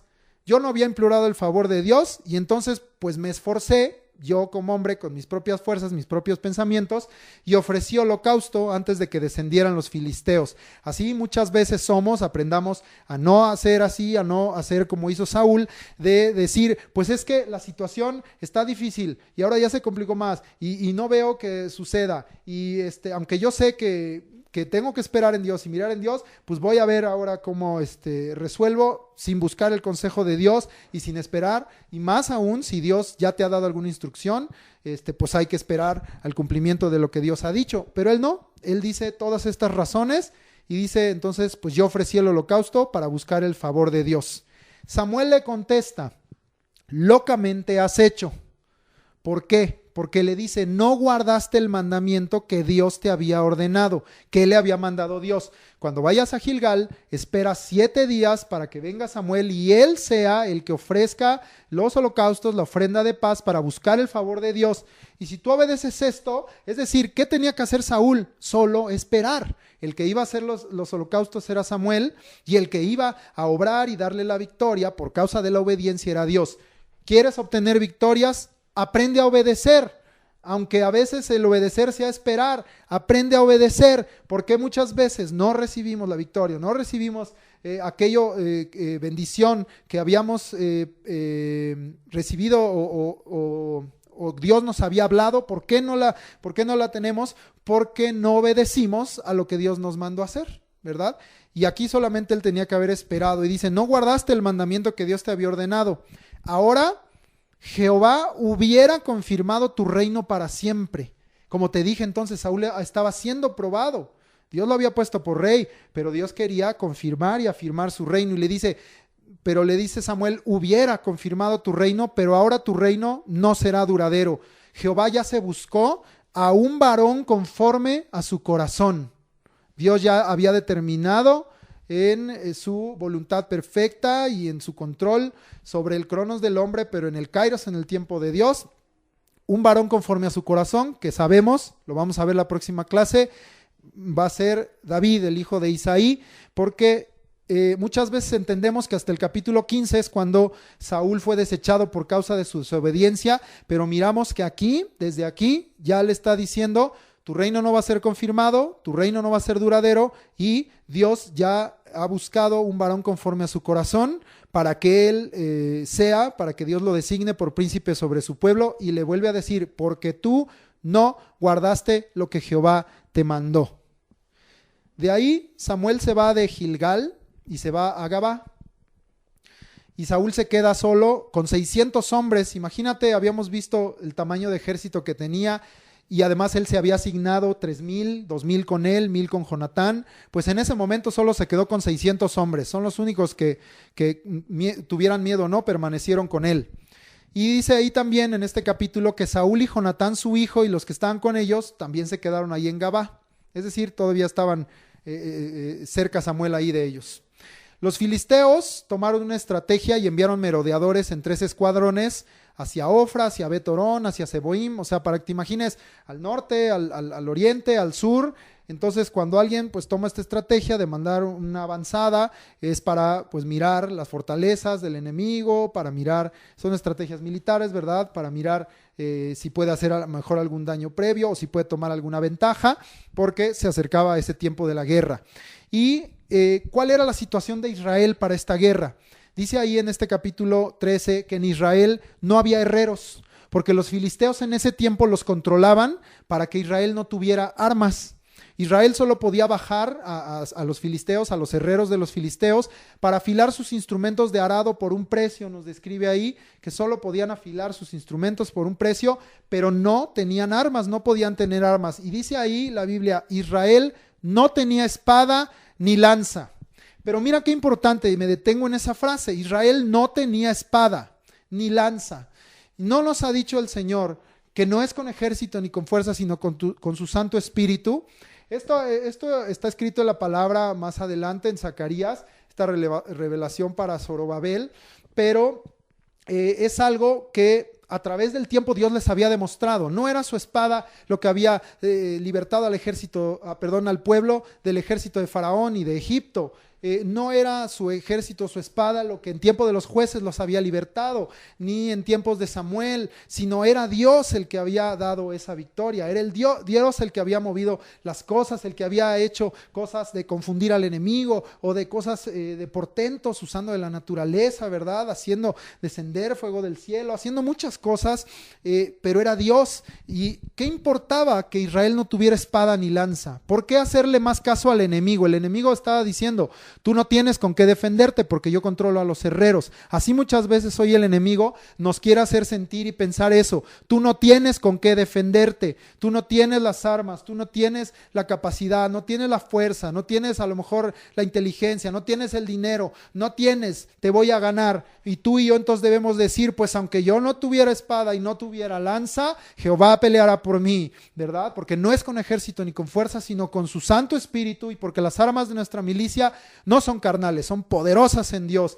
para destruir al enemigo y sus obras. Entonces dice ahí que Israel no tenía espada, excepto Saúl y Jonatán. Ellos dos sí tenían armas de guerra. Y pues la guarnición filistea avanzaba, dice ahí al final de este capítulo, empezaba a avanzar para pues llegar al punto en que tuviera que haber una batalla. Esta narración, esta historia continúa en el capítulo 14, entonces sigo en esta narración. En este contexto que vimos del 13, Jonatán y su criado, que era su paje de armas, deciden tomar de nueva cuenta con una valentía, con una actitud de atrevimiento. Y yo al leer esto me quedé pensando y dije, no había levantado Dios a Saúl por libertador, no era Saúl quien tenía que haber sido tomado el espíritu y haber hecho quizá esos actos heroicos de valentía como los jueces para libertar. Sin embargo, vamos a ver en estos pasajes que es Jonatán el que tomó esto, es Jonatán el que estaba levantando su confianza en Dios, es Jonatán el que decidió esforzarse, ser valiente y tomar una acción y decir, y a mí me gusta mucho esa frase, es que Dios no necesita de muchos para salvar. Dios puede salvar con muchos o con pocos, ¿verdad? Eso lo vimos, por ejemplo, con Gedeón y los 300. Entonces dice que Jonatán y su criado, su paje de armas, se meten a la guarnición filistea. Saúl no lo supo, nadie del pueblo supo que Jonatán se había ido. Saúl se había quedado con los 600 hombres en Gabá. Por ahí nos hace un paréntesis de que Ahías, de la casa de Elí, era el sacerdote de Jehová en Silo. Entonces, en este tiempo no había desaparecido todavía sacerdocio de la casa de Elí, pero ya vimos que en tiempos de Salomón, ahí terminó y se cumplió la palabra de Dios con respecto a la casa de Elí, pero aquí todavía estaba ese sacerdote y más adelante va a ser mencionado brevemente. Jonatán entonces sube por los desfiladeros, por los peñascos, dice que había unos al norte, unos al sur que tenían sus nombres, y era un lugar, un desfiladero en donde pues la guarnición filistea podía encerrar fácilmente al enemigo, pero pues él no fue con muchos, nada más eran 2, y dice que entonces se mete a los desfiladeros, a los peñascos, hacia la guarnición, ¿verdad? Y esta es la parte importante. Jonatán confía, que dice, Jehová hará algo por nosotros. Dice, yo voy a hacer esto porque yo creo que Jehová hará algo por nosotros, porque no es difícil para Dios salvar con muchos o con pocos, porque la salvación y el poder es de Dios. Solo se necesita uno, el Todopoderoso, ¿verdad? Entonces toma este atrevimiento y se mete. Su paje de armas también muy valiente, lo afirma, ¿verdad? Y muy sujeto, muy obediente a Jonatán, y le dice, yo estoy contigo, haz lo que bien a ti te parezca hacer en este asunto, estoy a tu voluntad, a lo que tú me digas, pues yo voy también, ¿verdad? Entonces, cuando alguien tiene como Jonatán fe, confianza en Dios, que eso lo lleva a un arrojo, que eso lo lleva a una valentía, ¿verdad? Pues a veces contagias a otros, ¿verdad? Y el otro te ve y dice, pues yo también, ¿verdad? Yo también voy, yo también le entro. Entonces aprendamos también a ser valientes, esforzados en el Señor, porque esto puede motivar a otros a hacerlo. Y Jonatán pone pues lo que conocemos como un vellón, como fue el caso de Gedeón, ¿verdad? Un vellón, es decir, pedirle a Dios una señal con 2 condiciones. Si se cumple esto, hacemos una cosa, si no se cumple, hacemos esta. Pone un vellón, una señal pedida para entender lo que Dios haría. Entonces él dice, primero, nos mostramos a los de la guarnición, y si nos hacen esperar, nos retienen, nos dicen que no subamos, pues entonces no subiremos, Dios no nos los ha entregado. Pero si nos mostramos y nos dicen suban, entonces subiremos, porque dice ahí Jonatán, Dios nos los ha entregado. Esto nos será por señal. Él dice, esta va a ser la señal de que Dios nos ha entregado a nuestros enemigos. Entonces toma esta decisión con la fe que iba Jonatán, se muestran y los filisteos los hacen subir. pensando los filisteos que salían de su escondite, ay mira, están saliendo de las cuevas como cucarachas, ¿verdad? Pero ellos no sabían que él ya tenía esa señal de parte de Dios. Jonatán y su paje de armas suben porque dice ahí, Jehová los ha entregado en nuestras manos. Al principio decía Jonatán, quizá Jehová hará algo por nosotros, pero ahora está bien firme y dice, Jehová los ha entregado. No dice Jehová los entregará o a ver qué Dios hace, sino Jehová los ha entregado en nuestras manos. Una fe, una confianza, una firmeza que es muy necesaria en los tiempos de guerra, y tú y yo estamos en tiempos de guerra. Jonatán trepa y su criado tras de él y dice que en un espacio muy cortito, una yugada, matan como 20 hombres entre los dos. Y este hecho de Jonatán causó pánico en el campamento filisteo, y aún dice ahí que tembló la tierra, y a veces se pudiera entender que tembló la tierra en el sentido de que les dio miedo, les dio pánico, pero ahí no dice tembló el campamento, dice tembló la tierra. Entonces yo creo que también Dios hizo también ahí un movimiento telúrico, y además de que se habían confundido y había causado pánico, que habían matado estos 20 en la guarnición, Dios les removió el suelo, tembló la tierra, y dice que esto hizo que hubiera más pánico y que hubiera grande consternación en los filisteos.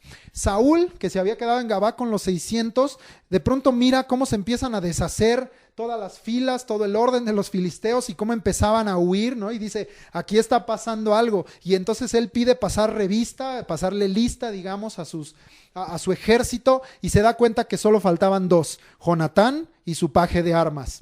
Y aquí Saúl estuvo a punto de cometer un error grave, porque dice que le pidió al sacerdote Ahías, que mencionábamos que era de la casa de Elí, traer el arca de Dios. Bueno, ¿qué no aprendió? ¿Qué no vieron lo que sucedió cuando para pelear precisamente con los filisteos trajeron el arca de Dios y todo lo que tuvo que suceder para que el arca regresara? ¿Qué no vio que esto desagradó a Dios? Que no era el arca lo que salvaba. No tenía Saúl que haber buscado a Dios. Mira cómo poco a poco en la historia vemos cómo Saúl se va deslizando y se va alejando de Dios. Pero cuando él da esta orden, el alboroto crece entre los filisteos y Saúl detiene esta orden. Finalmente dice, no traigan el arca.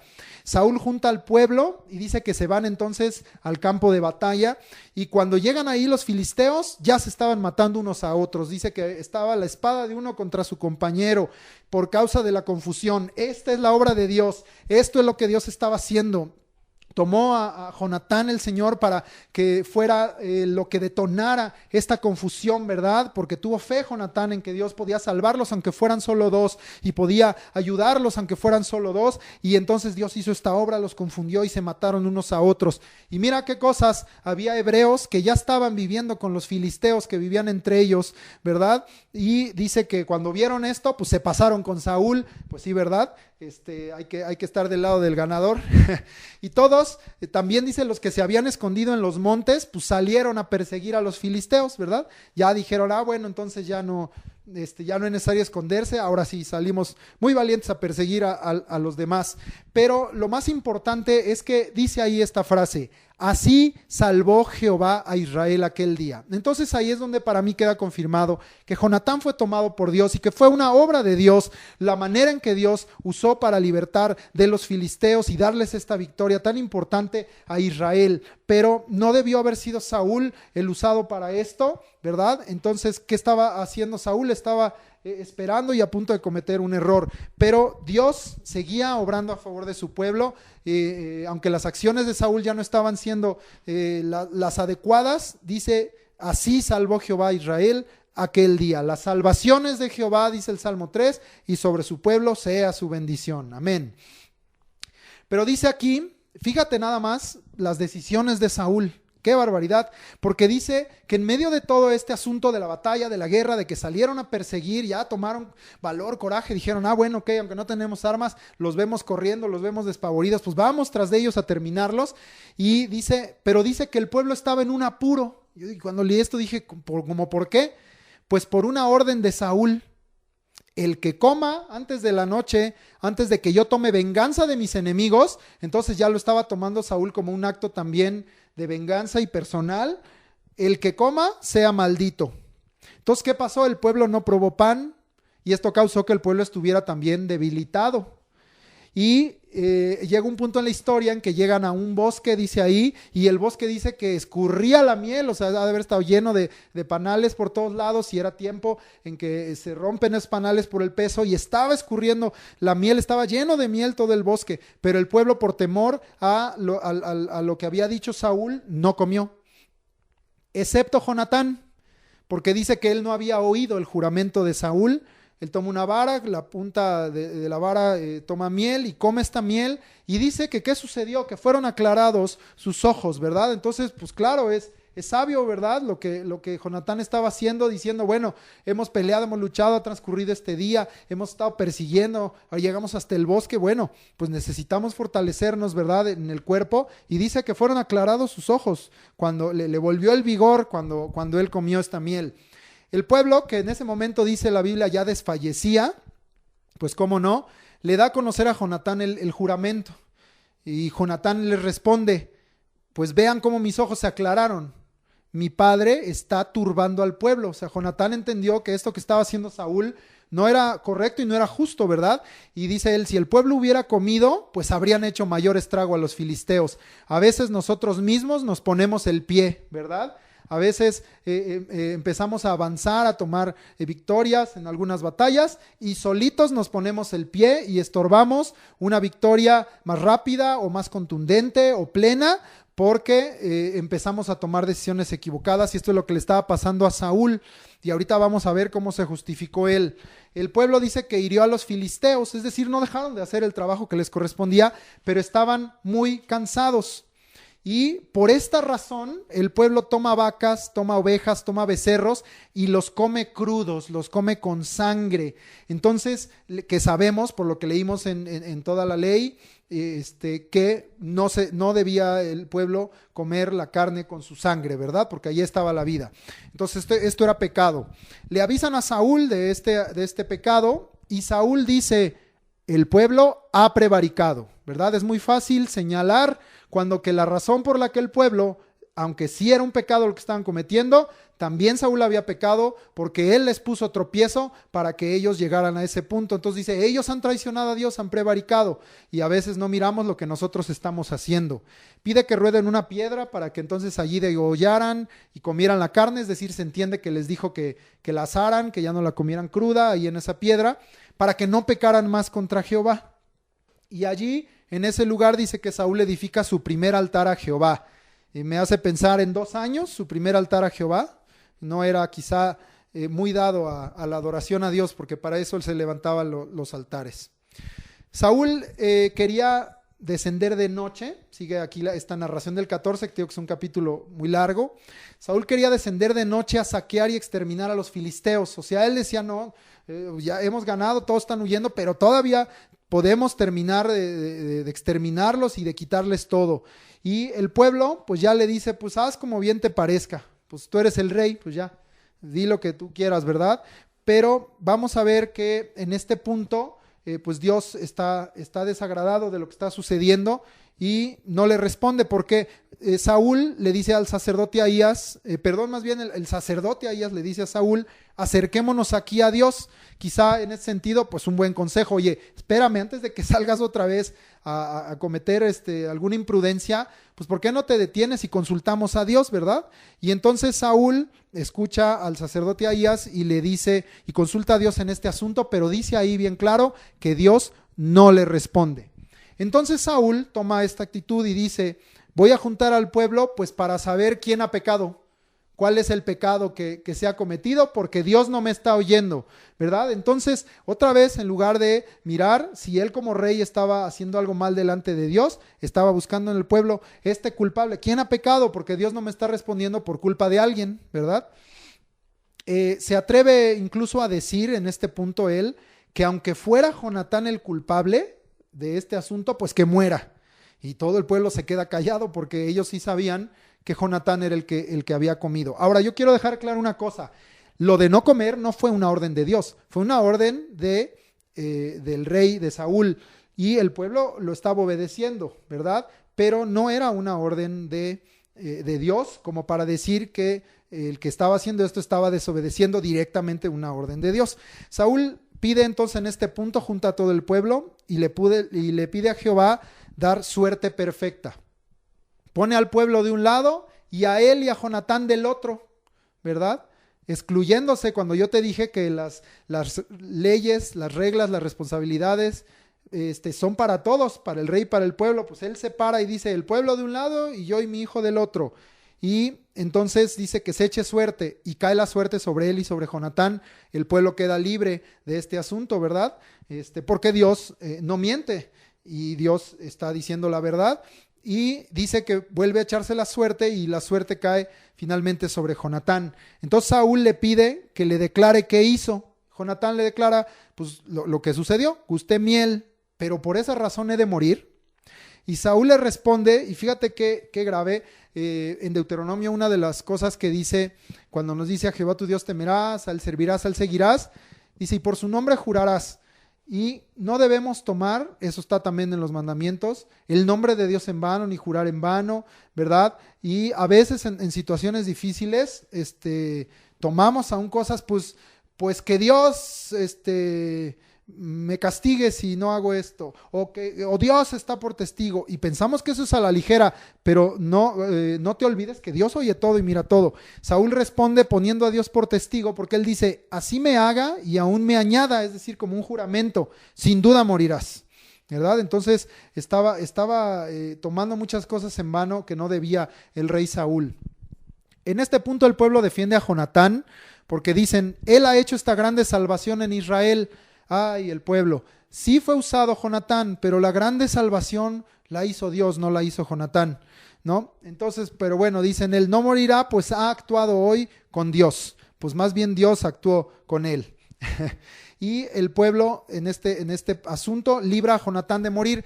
Entonces miramos que Saúl escuchó la voz del pueblo, y aunque él casi con un juramento había dicho que iba a morir el culpable, y que aunque fuera Jonatán, y le dijo al propio Jonatán que iba a tener que morir, cuando la voz del pueblo se levantó, Saúl oyó, y vamos a ver que esto fue una de las debilidades de Saúl, estar escuchando al pueblo más que a Dios. Saúl deja de seguir a los filisteos y estos se van a su lugar. Y aquí al final de este capítulo ya no habla del asunto en particular, sino habla de cuestiones ya como rey. Saúl hace aquí como un resumen pequeño al final, y aquí se narra que Saúl hizo guerra a Moab, a Amón, a Edom, a los reyes de Soba, a los propios filisteos, y que siempre salió vencedor, ¿verdad?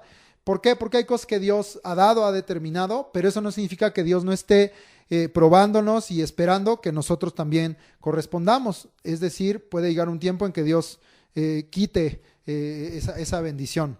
Dice también ahí que reunió un ejército y derrotó a Amalec. Ahorita vamos a ver en el capítulo 15 este asunto con Amalec, y libró a Israel de estos saqueadores. Recuerda que esta gente que se movía en el desierto pues, se dedicaban a eso, a estar saqueando.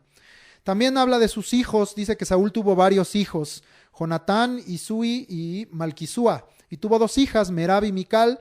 Bueno, Jonatán lo vamos a estar mencionando en estas historias posteriores, en las clases que vamos a tener, y también las 2 hijas, tanto Merab como Mical, con el rey David, van a ser mencionadas con David. También menciona que su mujer era Ahinoam, y importante el general de su ejército fue Abner, que era su primo. El primo de Saúl era el general de su ejército. También dice que todo el tiempo que Saúl reinó, tuvo guerra con los filisteos, y se cumplió lo que tanto decían Deuteronomio como Samuel les dijo de lo que iba a suceder con un rey, porque dice ahí que Saúl tomó a todo hombre esforzado y apto para combatir y lo juntaba consigo.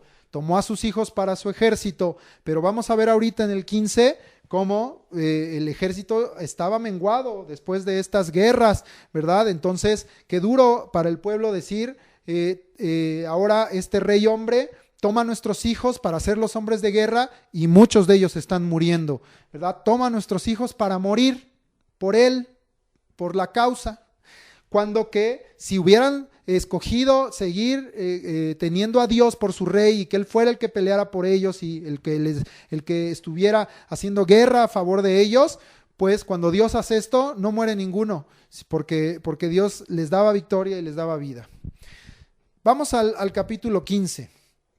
Este es muy, muy importante pues estudiar esto para ya que podamos entrar a la próxima clase a empezar a hablar de David, aunque obviamente Saúl sigue presente en todas las clases que vamos a seguir hablando. Él va a seguir siendo el rey. Capítulo 15 dice que Samuel le dice a Saúl, le recuerda: Jehová me envió a ungirte por rey sobre Israel. ¿Esto es verdad? Dios le había dicho esto a Samuel, se había cumplido, había sido ungido como rey de Israel, pero le dice, y este es el título de la clase: ahora pues está atento a las palabras de Jehová. Si tú has sido llamado, escogido, ungido, tienes que estar atento a las palabras de Jehová. Y entonces le habla las palabras de Jehová para ese momento y le da una instrucción muy clara y muy precisa. Y le dice Samuel: así dijo Jehová, castigaré lo que hizo Amalec a Israel al oponérsele en el camino subiendo de Egipto. Esto, para los que quieran buscar referencia, está en Éxodo 17, del 8 al 14, este mal que hizo Amalec contra Israel en el desierto. Y en Deuteronomio 25, 17 al 19, está la orden a Moisés de destruir a Amalec y de que el Señor los iba a quitar de la faz de la tierra. Y mira, hasta este tiempo no se había cumplido.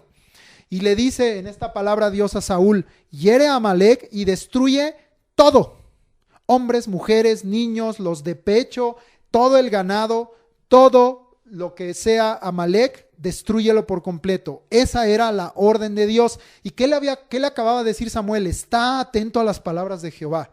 Saúl llama al pueblo y ahora eran 200,000 de Israel y 10,000 de Judá. ¿Te acuerdas que antes eran 300,000 y 30,000? Ya estaba menguando el ejército, ¿verdad? Porque no estaban dejando que Dios peleara por ellos en muchas cosas, sino estaban dejando que ellos pelearan con sus propias fuerzas. Saúl pone emboscada a Amalec, advirtiéndole, hay un paréntesis aquí, a un grupo llamado los ceneos, que huyan, que se vayan de ahí, porque estaban ahí mezclados con los de Amalec. Les dice, no, váyanse, porque si no van a ser destruidos, porque dice aquí, narra algo, de lo cual pues está aquí narrado, no tenemos otra referencia, que habían sido misericordiosos con Israel cuando subían de Egipto. Estos ceneos, solo por darte el dato, están mencionados como parientes del suegro de Moisés, de Yetro, que era sacerdote en Madián. Y en Jueces también habla que eran gente que habitaba entre el pueblo de Israel también, entonces eran gente que estaba ligada con ellos y que da aquí testimonio a la palabra que habían sido misericordiosos. Mira qué diferente. Amalec, ¿por qué iba a ser destruido? Por haber sido crueles y oponerse a Israel en el desierto y haberlos dañado. ¿Y por qué iban a ser salvados los ceneos? Por haber sido misericordiosos. Bienaventurados los misericordiosos, porque ellos alcanzarán misericordia. Dice aquí entonces en esta narración del 15 que Saúl derrota a Amalec, pero, un gran pero, toma vivo a Agag, al rey. Y además Saúl y el pueblo perdonan no solo a Agag, sino, mira qué conveniente, a lo mejor de las ovejas, al ganado mayor, a todo lo engordado, a todo lo bueno. Dice que eso no lo destruyeron, sino que lo tomaron. Y solo lo vil y despreciable lo destruyeron. ¿Cuál era la orden de Dios? Destruye todo. Dios entonces le habla a Samuel por causa de esto que hizo Saúl y le dice 3 cosas. Me pesa haber puesto a Saúl por rey. Vamos a ver más adelante que dice Dios que se arrepentía, se lamentaba de haber puesto a Saúl por rey. Porque 2, se ha vuelto de en pos de mí. Dios mira el corazón, y aunque Saúl era el ungido y estaba en esa posición de rey y Dios le había dado victorias contra muchos pueblos, dice el Señor, yo estoy viendo su corazón y él se ha vuelto de en pos de mí. Ya no está haciendo mi voluntad, no está oyendo mi instrucción. Le dijiste que esté atento a mis palabras y está haciendo lo contrario, porque lo tercero que le dice es eso, no ha cumplido mis palabras. Samuel clama a Dios toda la noche y dice que madruga y va a buscar a Saúl. Y le avisan a este Samuel que Saúl se había levantado, me imagino a sí mismo, un monumento en Carmel. O sea, ya se estaba poniendo como un héroe de guerra, ¿verdad? Un monumento para que se acuerden de mí. Porque dice, se ha levantado. Entonces yo entiendo que fue a sí mismo. Y de ahí había vuelto a Gilgal. Samuel entonces va a Saúl allí en Gilgal. Y cuando llega, Saúl le dice, bendito seas tú de Jehová. Y mira nada más lo que Saúl pensaba, yo he cumplido la palabra de Jehová. ¿Cuántas veces no tomamos esta actitud y decimos, no, pues si yo sí cumplí? Por eso es que yo quiero que pongas mucha atención en lo que es estar atento a la palabra de Dios, Porque aquí lo que nos enseña la Biblia es que no debemos estar medio atentos, ni medio obedecer, ni medio cumplir. Dios quiere que tengamos una obediencia perfecta delante de Él, que lo que Dios nos manda, eso hagamos. Y muchas veces nos quedamos cortos, nos quedamos a medias. Señor, ten misericordia, perdónanos, porque cuántas veces no le hemos hecho esto al Señor y todavía nos atrevemos como Saúl a decir, yo he cumplido la palabra de Jehová, pero si yo me congrego, pero si leo la Biblia, pero si alguna vez he diezmado, no, yo sí soy cristiano, yo sí cumplo la palabra de Dios. Y yo creo que estamos en muchas cosas muy lejos de atrevernos a decir que hemos cumplido la palabra de Dios completamente. Samuel lo confronta y le dice, sí, ¿has cumplido? Entonces, ¿por qué oigo ovejas y vacas? Saúl le responde, son de Amalec, y le echa la culpa al pueblo. Y le dice, pues es que el pueblo perdonó lo mejor, pero era para algo bueno, era para sacrificarlas a Jehová tu Dios. Otra vez esa expresión, Jehová tu Dios, ¿verdad? Ya no su Dios de Saúl. Pero lo demás sí lo destruimos. Entonces mira, no hagas, como dicen, cosas buenas que parezcan malas. Aquí al revés, ¿verdad? No hagas cosas malas y después las presentes como buenas. Porque él dice, no, es que perdonamos lo mejor para sacrificarlo a Dios. Están cometiendo un error que venía desde el origen del hombre, ¿verdad? Como Caín, Dios les pidió sacrificios en donde hubiera derramamiento de sangre y Caín le presentó frutas y verduras. Entonces, oye, obedecer y atender a Dios no es hacer las cosas como tú crees o como a ti te parecen, tanto en el qué como en el cómo hacerlas. Hay que hacer lo que Dios mandó y Dios le dijo que destruyera todo, que matara todo. ¿Por qué? Porque Dios es el soberano, porque Él lo había dicho. ¿Por qué, caray, hay que estarnos todo el tiempo resistiendo y cuestionando a Dios cuando que Dios es el soberano? No estamos diciendo que Él es Dios y que Él es rey. Bueno, entonces, ¿con qué derecho cuestionamos? Y a veces no solo de palabras, sino con nuestras acciones lo que Dios está mandando que hacemos, que hagamos. Entonces, Él dice, era para algo bueno, era para sacrificarlas a Jehová tu Dios. ¿Cuándo les pidió Dios eso? No escondamos con pretextos como estos religiosos o del cristianismo o de pensar que estamos haciendo algo bueno cuando no sabemos que no hicimos lo que Dios nos mandó. Eso Dios no le agrada y eso fue lo que causó que Saúl fuera desechado. Y por segunda vez además, ahorita veo eso. Samuel le declara a Saúl y le dice varias cosas. Le dice primero, aunque eras pequeño a tus propios ojos, no has sido hecho jefe, no te puso Dios por príncipe y no te ungió Dios por rey, aunque tú eras pequeño, insignificante. O sea, es Dios el que te ha dado esta posición. ¿Por qué te tomas tú las atribuciones de hacer lo que tú quieras? Tienes a alguien encima de ti. Jehová dice, te envió en misión.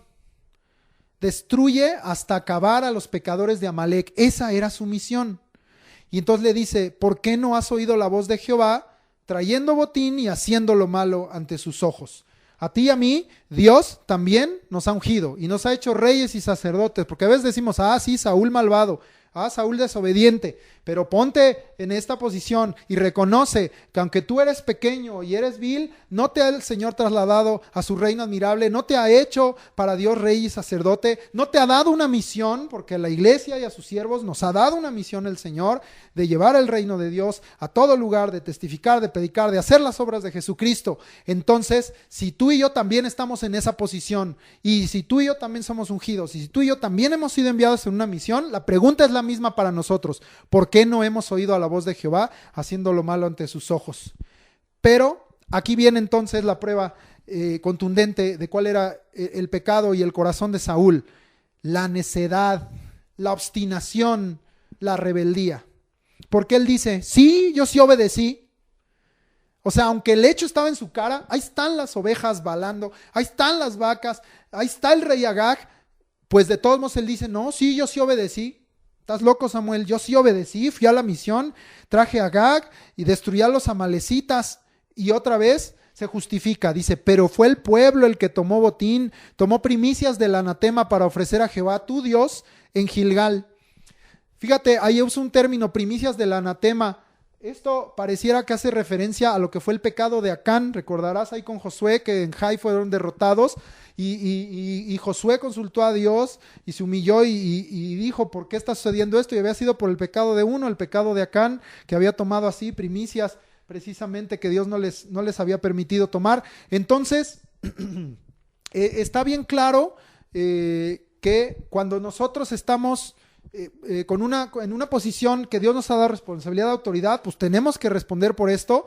Y Dios, claro que si alguien también en el pueblo, como fue en el caso de Acán, peca, pues Dios es justo, pero también desde la posición de Saúl como rey, pues él tenía que tomar esa responsabilidad y no decir fue el pueblo, ¿verdad? Y si tan conocedor era él de la palabra, pues ¿por qué no hizo lo bueno delante de Dios y se acordó de todo lo malo que había sucedido por andar desobedeciendo la orden exacta y justa que Dios les había mandado? Leemos, este sí lo voy a leer literal, primero de Samuel 15:22. Y Samuel dijo: se complace Jehová tanto en los holocaustos y víctimas como en que se obedezca a las palabras de Jehová. Ciertamente el obedecer es mejor que los sacrificios y el prestar atención que la grosura de los carneros. Ahí hace entonces esta distinción: holocaustos, sacrificios, grosura de carneros, buenas obras, una supuesta obediencia versus el hecho de una obediencia cerrada, radical, total a la palabra de Dios y prestar atención. Otra vez, presta atención, que habíamos visto el tema es que estés atento, pon atención. Para Dios es más importante, dice ahí, es mejor delante de Dios que tú pongas atención, que prestes atención, que estén tus oídos atentos, que te fijes en todo lo que Dios manda, en el detalle de lo que Dios manda y obedezcas a su palabra. Esto es mejor que cualquier acto religioso, esto es mejor que cualquier sacrificio o holocausto que viene de un corazón vacío, de un corazón que no está haciéndolo por amor y por obediencia al Señor. Es mejor la obediencia y prestar atención. David entendió esto y lo vamos a ver, y uno de sus salmos lo expresa. Le dice al Señor: tú no quieres sacrificios y holocaustos, tú lo que quieres es un corazón contrito y humillado que tú no desprecias, Señor. Esos son los sacrificios de Dios, el espíritu quebrantado, el corazón contrito y humillado, ¿verdad? David alcanzó a entender esto y nosotros debemos entenderlo también. Y Samuel señala cuál fue el pecado de Saúl: rebelión y obstinación. Y a veces pensamos que este tipo de actitudes no son tan graves, porque a veces decimos: no, pero yo no soy idólatra, yo no voy a la basílica, o yo no tengo una virgen, un santo, no, yo no soy como un homicida, no, yo no soy como un corrupto que se llevó millones, yo no soy así, ¿verdad? Pero el Señor dice: para mí, el que es rebelde es como pecado de adivinación, y el que es obstinado es como ídolos e idolatría. Porque a veces pensamos que nuestras actitudes delante de Dios, nuestra resistencia a obedecer la palabra de Dios, pues no es tan grave como otros pecados delante de Dios. Pero dice el Señor: para mí sí. Para mí, un obstinado es igual que un idólatra, y un rebelde es igual que uno que anda haciendo adivinaciones. La palabra rebelión me sorprendió a mí, merí, de Mará, es decir, de amargura. ¿Te acuerdas de las aguas amargas de Mara? Y que significaba amargo, amargura. Pues esa misma raíz, Mará, de ahí viene esta palabra, merí, rebeldía, ¿verdad? Entonces pensaba yo, dije, bueno, el rebelde es amargura delante de Dios, ¿verdad? Y la obstinación, la palabra obstinación es patzar y significa picotear, tedioso. Alguien que está duro y dale en el mismo comportamiento, en la misma idea, en la misma necedad, ¿verdad? Es decir, la obstinación pues habla de eso, precisamente de necedad. Y Dios dijo que su pueblo era contumaz, y esa palabra pues es la combinación de esto: alguien que es rebelde y obstinado. Saúl estaba siendo contumaz delante de Dios, estaba en rebeldía porque no obedecía lo que Dios estaba mandando, y estaba en obstinación porque él pensaba y sostenía que hacía lo bueno, y que él no era lo que Samuel le decía, ni estaba haciendo las cosas mal que Samuel le decía. ¡Qué barbaridad! Finalmente aquí le dice Samuel: si tú desechas la palabra de Jehová, él te desecha a ti como rey. Esto a mí me hace pensar y temer a Dios, porque yo pienso que, porque Dios no cambia, que esto sigue siendo así, se sigue cumpliendo. Si tú y yo desechamos la palabra de Jehová, él nos puede desechar a nosotros como reyes. Está grueso pensarlo. Saúl le responde, se da como golpes de pecho, ¿verdad? Yo he pecado, he quebrantado el mandamiento de Dios y tus palabras, o sea, las de Samuel, pero otra vez se justifica. Por eso digo que serán golpes de pecho, porque temía al pueblo y consentía su voz. ¿A quién debía temer él? A Jehová. ¿Qué voz debía oír? La de Dios. No se le dijo, no le volvió a recordar aún Samuel en este momento, está atento a las palabras de Jehová. Se le dijo y se le recontradijo a Saúl. Y sin embargo él dice, no, mi justificación es que pues temí al pueblo y consentí a su voz, ¿verdad? Hoy está sucediendo mucho esto. ¿Qué respuesta le van a poder dar o qué argumento le van a poder dar a Dios? Pastores que están haciendo o siervos que están haciendo lo que el pueblo pide por temor al pueblo, que se me vayan de la iglesia, que no me den sus diezmos y consentir a la voz del pueblo. ¿Qué le van a decir al Señor? Y todavía Saúl le dice, perdóname, pero a Samuel, perdóname mi pecado, le dice a Samuel. No dice a Dios, sino a Samuel. Perdóname, Samuel, mi pecado. Pues Samuel, ¿quién era para perdonar pecados? Y vuelve conmigo a adorar a Jehová. Es decir, como bueno, ya pasó.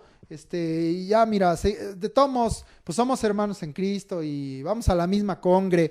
Pues ya vamos a adorar a Dios, hombre. Ya no me digas de mi pecado. Pero Samuel le responde muy claramente, no volveré contigo, porque tú desechaste la palabra de Dios y Dios te ha desechado por rey. ¿Esto qué nos enseña?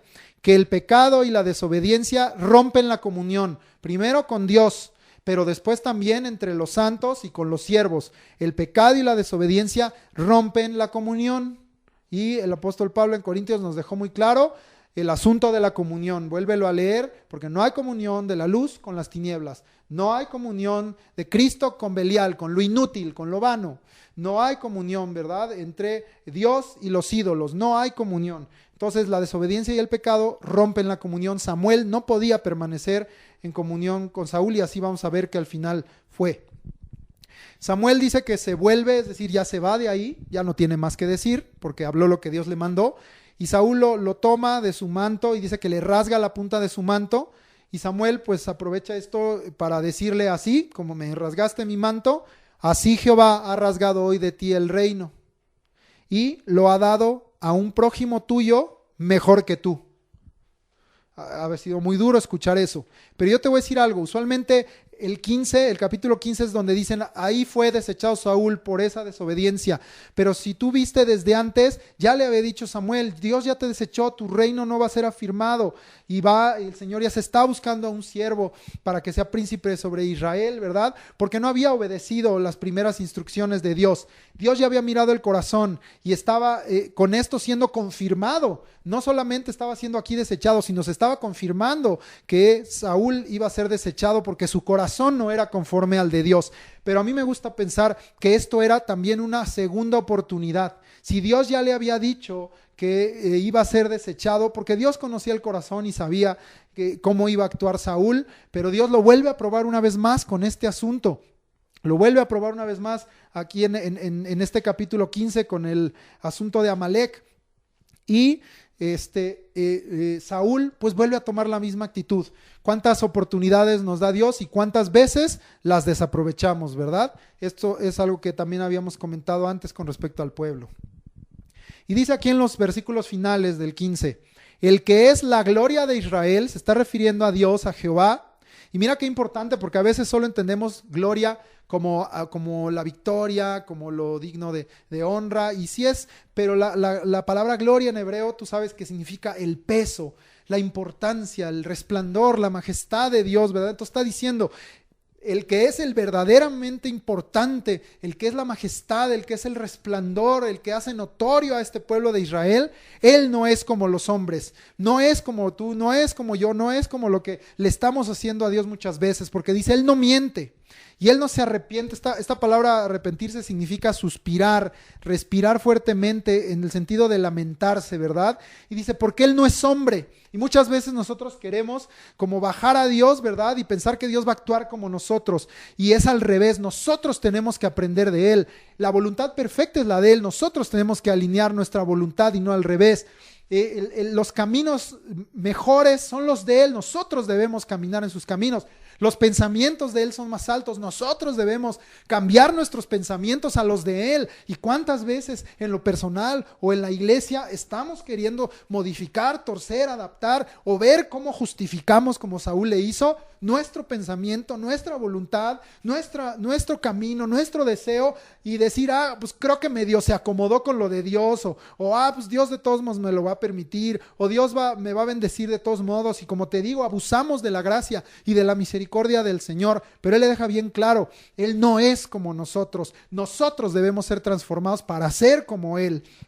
Y Saúl entonces se da un segundo golpe de pecho y le vuelve a decir, yo he pecado, pero decir esas palabras sin arrepentimiento y sin un corazón quebrantado ante el Señor no tiene ningún valor, porque él se vuelve inmediatamente a las cosas terrenales, a las cosas del hombre visibles, como diciendo, van 2 veces que él dice, sí, ok, yo he pecado, pero Samuel, tú tienes que ayudarme a guardar la imagen de la posición en la que estoy, porque yo soy el rey, y te ruego que me honres delante de los ancianos y del pueblo, hónrame, aunque yo haya pecado, ya me lo dijiste, pero tú tienes que de todos modos honrarme, ¿verdad? Y vuelve conmigo para que adore otra vez a Jehová tu Dios. Entonces, otra vez menospreciando, ¿verdad? O tomando en poco la tremenda exhortación de parte de Dios. Le acaban de decir por segunda ocasión que el Señor ha quitado el reino de él y él solamente se vuelve a su obstinación y a su rebelión y dice, pues yo soy el rey y sí, ya entendí que pequé, entre comillas, ¿verdad? Y sí, yo también adoro a Dios, entre comillas, pero ahora tú tienes que volver conmigo y honrarme delante de los ancianos y del pueblo. Samuel es la última acción que hizo, volvió Samuel, dice, tras Saúl, y adoró Saúl a Jehová. Que uno haga un acto de adoración no significa que Dios fue adorado, ¿verdad? Yo siempre te he dicho, asegúrate, busca que tu corazón sea puro, limpio en cuestión del tiempo de alabanza, porque cantar, aplaudir, decir que estamos adorando a Dios, pero no lo estamos haciendo con un corazón limpio delante de Él, no lo estamos haciendo lavados, purificados en santidad delante del Señor, pues finalmente no es un acto de alabanza, no es un acto de adoración, ¿verdad? El Señor dice que para que subamos a su monte y a su presencia, tiene que ser, ¿quién subirá al monte Jehová? Dice, limpio de manos, el puro de corazón, el que no ha elevado su alma a cosas vanas, ni jurado con engaño. Y vimos hace rato, es servir a Dios en verdad y con todo tu corazón, no nada más decir vine a adorar a Dios, vine a una iglesia, me congregué, sino que en verdad adores a Dios. ¿Y sabes cuál es la mejor adoración? La obediencia. Samuel pide ya al final de este capítulo que le traigan a Agag y aquel pues viene alegremente pensando que ya no moriría y Samuel dice que lo despedaza, lo mata delante de Jehová en Gilgal, cumpliendo Samuel lo que Saúl nunca hizo. O sea, viene una exhortación tremenda, todo lo que le dijo Samuel y el que tuvo finalmente que cumplir la orden de Dios de que fuera destruido totalmente, incluyendo al rey Agag, fue Samuel. O sea, Saúl de todos modos no cumplió, aunque él decía, sí, yo sí cumplí la misión, no cumplió la misión, no oyó, no estuvo atento, no obedeció. Y finalmente entonces el que toma en ese celo de Dios y de cumplir cerradamente la palabra de Dios es Samuel, quien mata a Agag, dice, delante de Jehová en Gilgal. De allí Samuel se va a Ramá, a su casa, y Saúl se va a Gabá, a su casa también cada uno. Y a partir de aquí nunca volvió Samuel a ver a Saúl en toda su vida. Como te dije, quien fue el que lo ungió, quien fue su consejero, quien fue el que lo levantó delante del pueblo para que él fuera afirmado como rey, el que le traía la palabra de Dios, se rompe esa comunión por causa de la obstinación, de la rebelión, de la desobediencia de Saúl, y dice que no lo volvió a ver en toda su vida, aunque lloraba a Saúl, ¿verdad? Porque como él dijo, ¿verdad? Como le dijo al pueblo, yo nunca voy a dejar de clamar por ustedes delante de Dios. Dice que lloraba a Saúl, pero más importante que Samuel, dice Jehová se arrepentía, suspiraba fuertemente y se lamentaba de haber puesto a Saúl por rey. Aquí termina el capítulo 15 y toda esta narración, y pues dentro de la narración queda claro lo que Dios nos está hablando hoy. Está atento a las palabras de Jehová. Que lo demás que tenga que ser hablado te lo hable el Espíritu Santo a tu corazón, porque la palabra ha hablado y yo he hablado lo que está en la palabra de Dios, pero sea el Espíritu Santo el que el que afirme esta enseñanza en tu corazón y nos muestre, nos quite el velo, los tapones de los oídos, la grosura del corazón, para que tengamos bien claro lo que es estar atento a las palabras de Dios, lo que es estar atento a la voz de Dios. Muy bien, pues con eso terminamos la clase. Queda de tarea para la próxima semana los siguientes 3 capítulos, 16, 17 y 18 de Primera de Samuel, y vamos a empezar entonces a ver de David, de la historia de David, un rey pues muy diferente a Saúl, pero vamos a ir viendo poco a poco. De David hay mucho todavía que comentar y aún todavía de Saúl. Bueno, entonces queda de tarea esos 3 capítulos. Vamos ahora al libro de los Salmos y primero pues vamos a tener el aprendizaje de esta semana. Aprendimos el Salmo 25, 1 y 2, Salmo de David precisamente, y pues te invito, ponte de pie y repite junto conmigo esta cita. Salmo 25, 1 y 2. A ti, oh Jehová, levantaré mi alma. Dios mío, en ti confío. No sea yo avergonzado, no se alegren de mí mis enemigos. Salmo 25, 1 y 2. El texto de aprendizaje que repasamos de la semana pasada es Salmo 20, 6 y 7. También es un salmo de David y, como puedes ver, su confianza siempre está puesta en Dios. Salmo 20, todos juntos. Salmo 20, 6 y 7. Ahora conozco que Jehová salva a su ungido. Lo oirá desde sus santos cielos con la potencia salvadora de su diestra. Estos confían en carros y aquellos en caballos, mas nosotros, del nombre de Jehová nuestro Dios, tendremos memoria. Salmo 20, 6 y 7.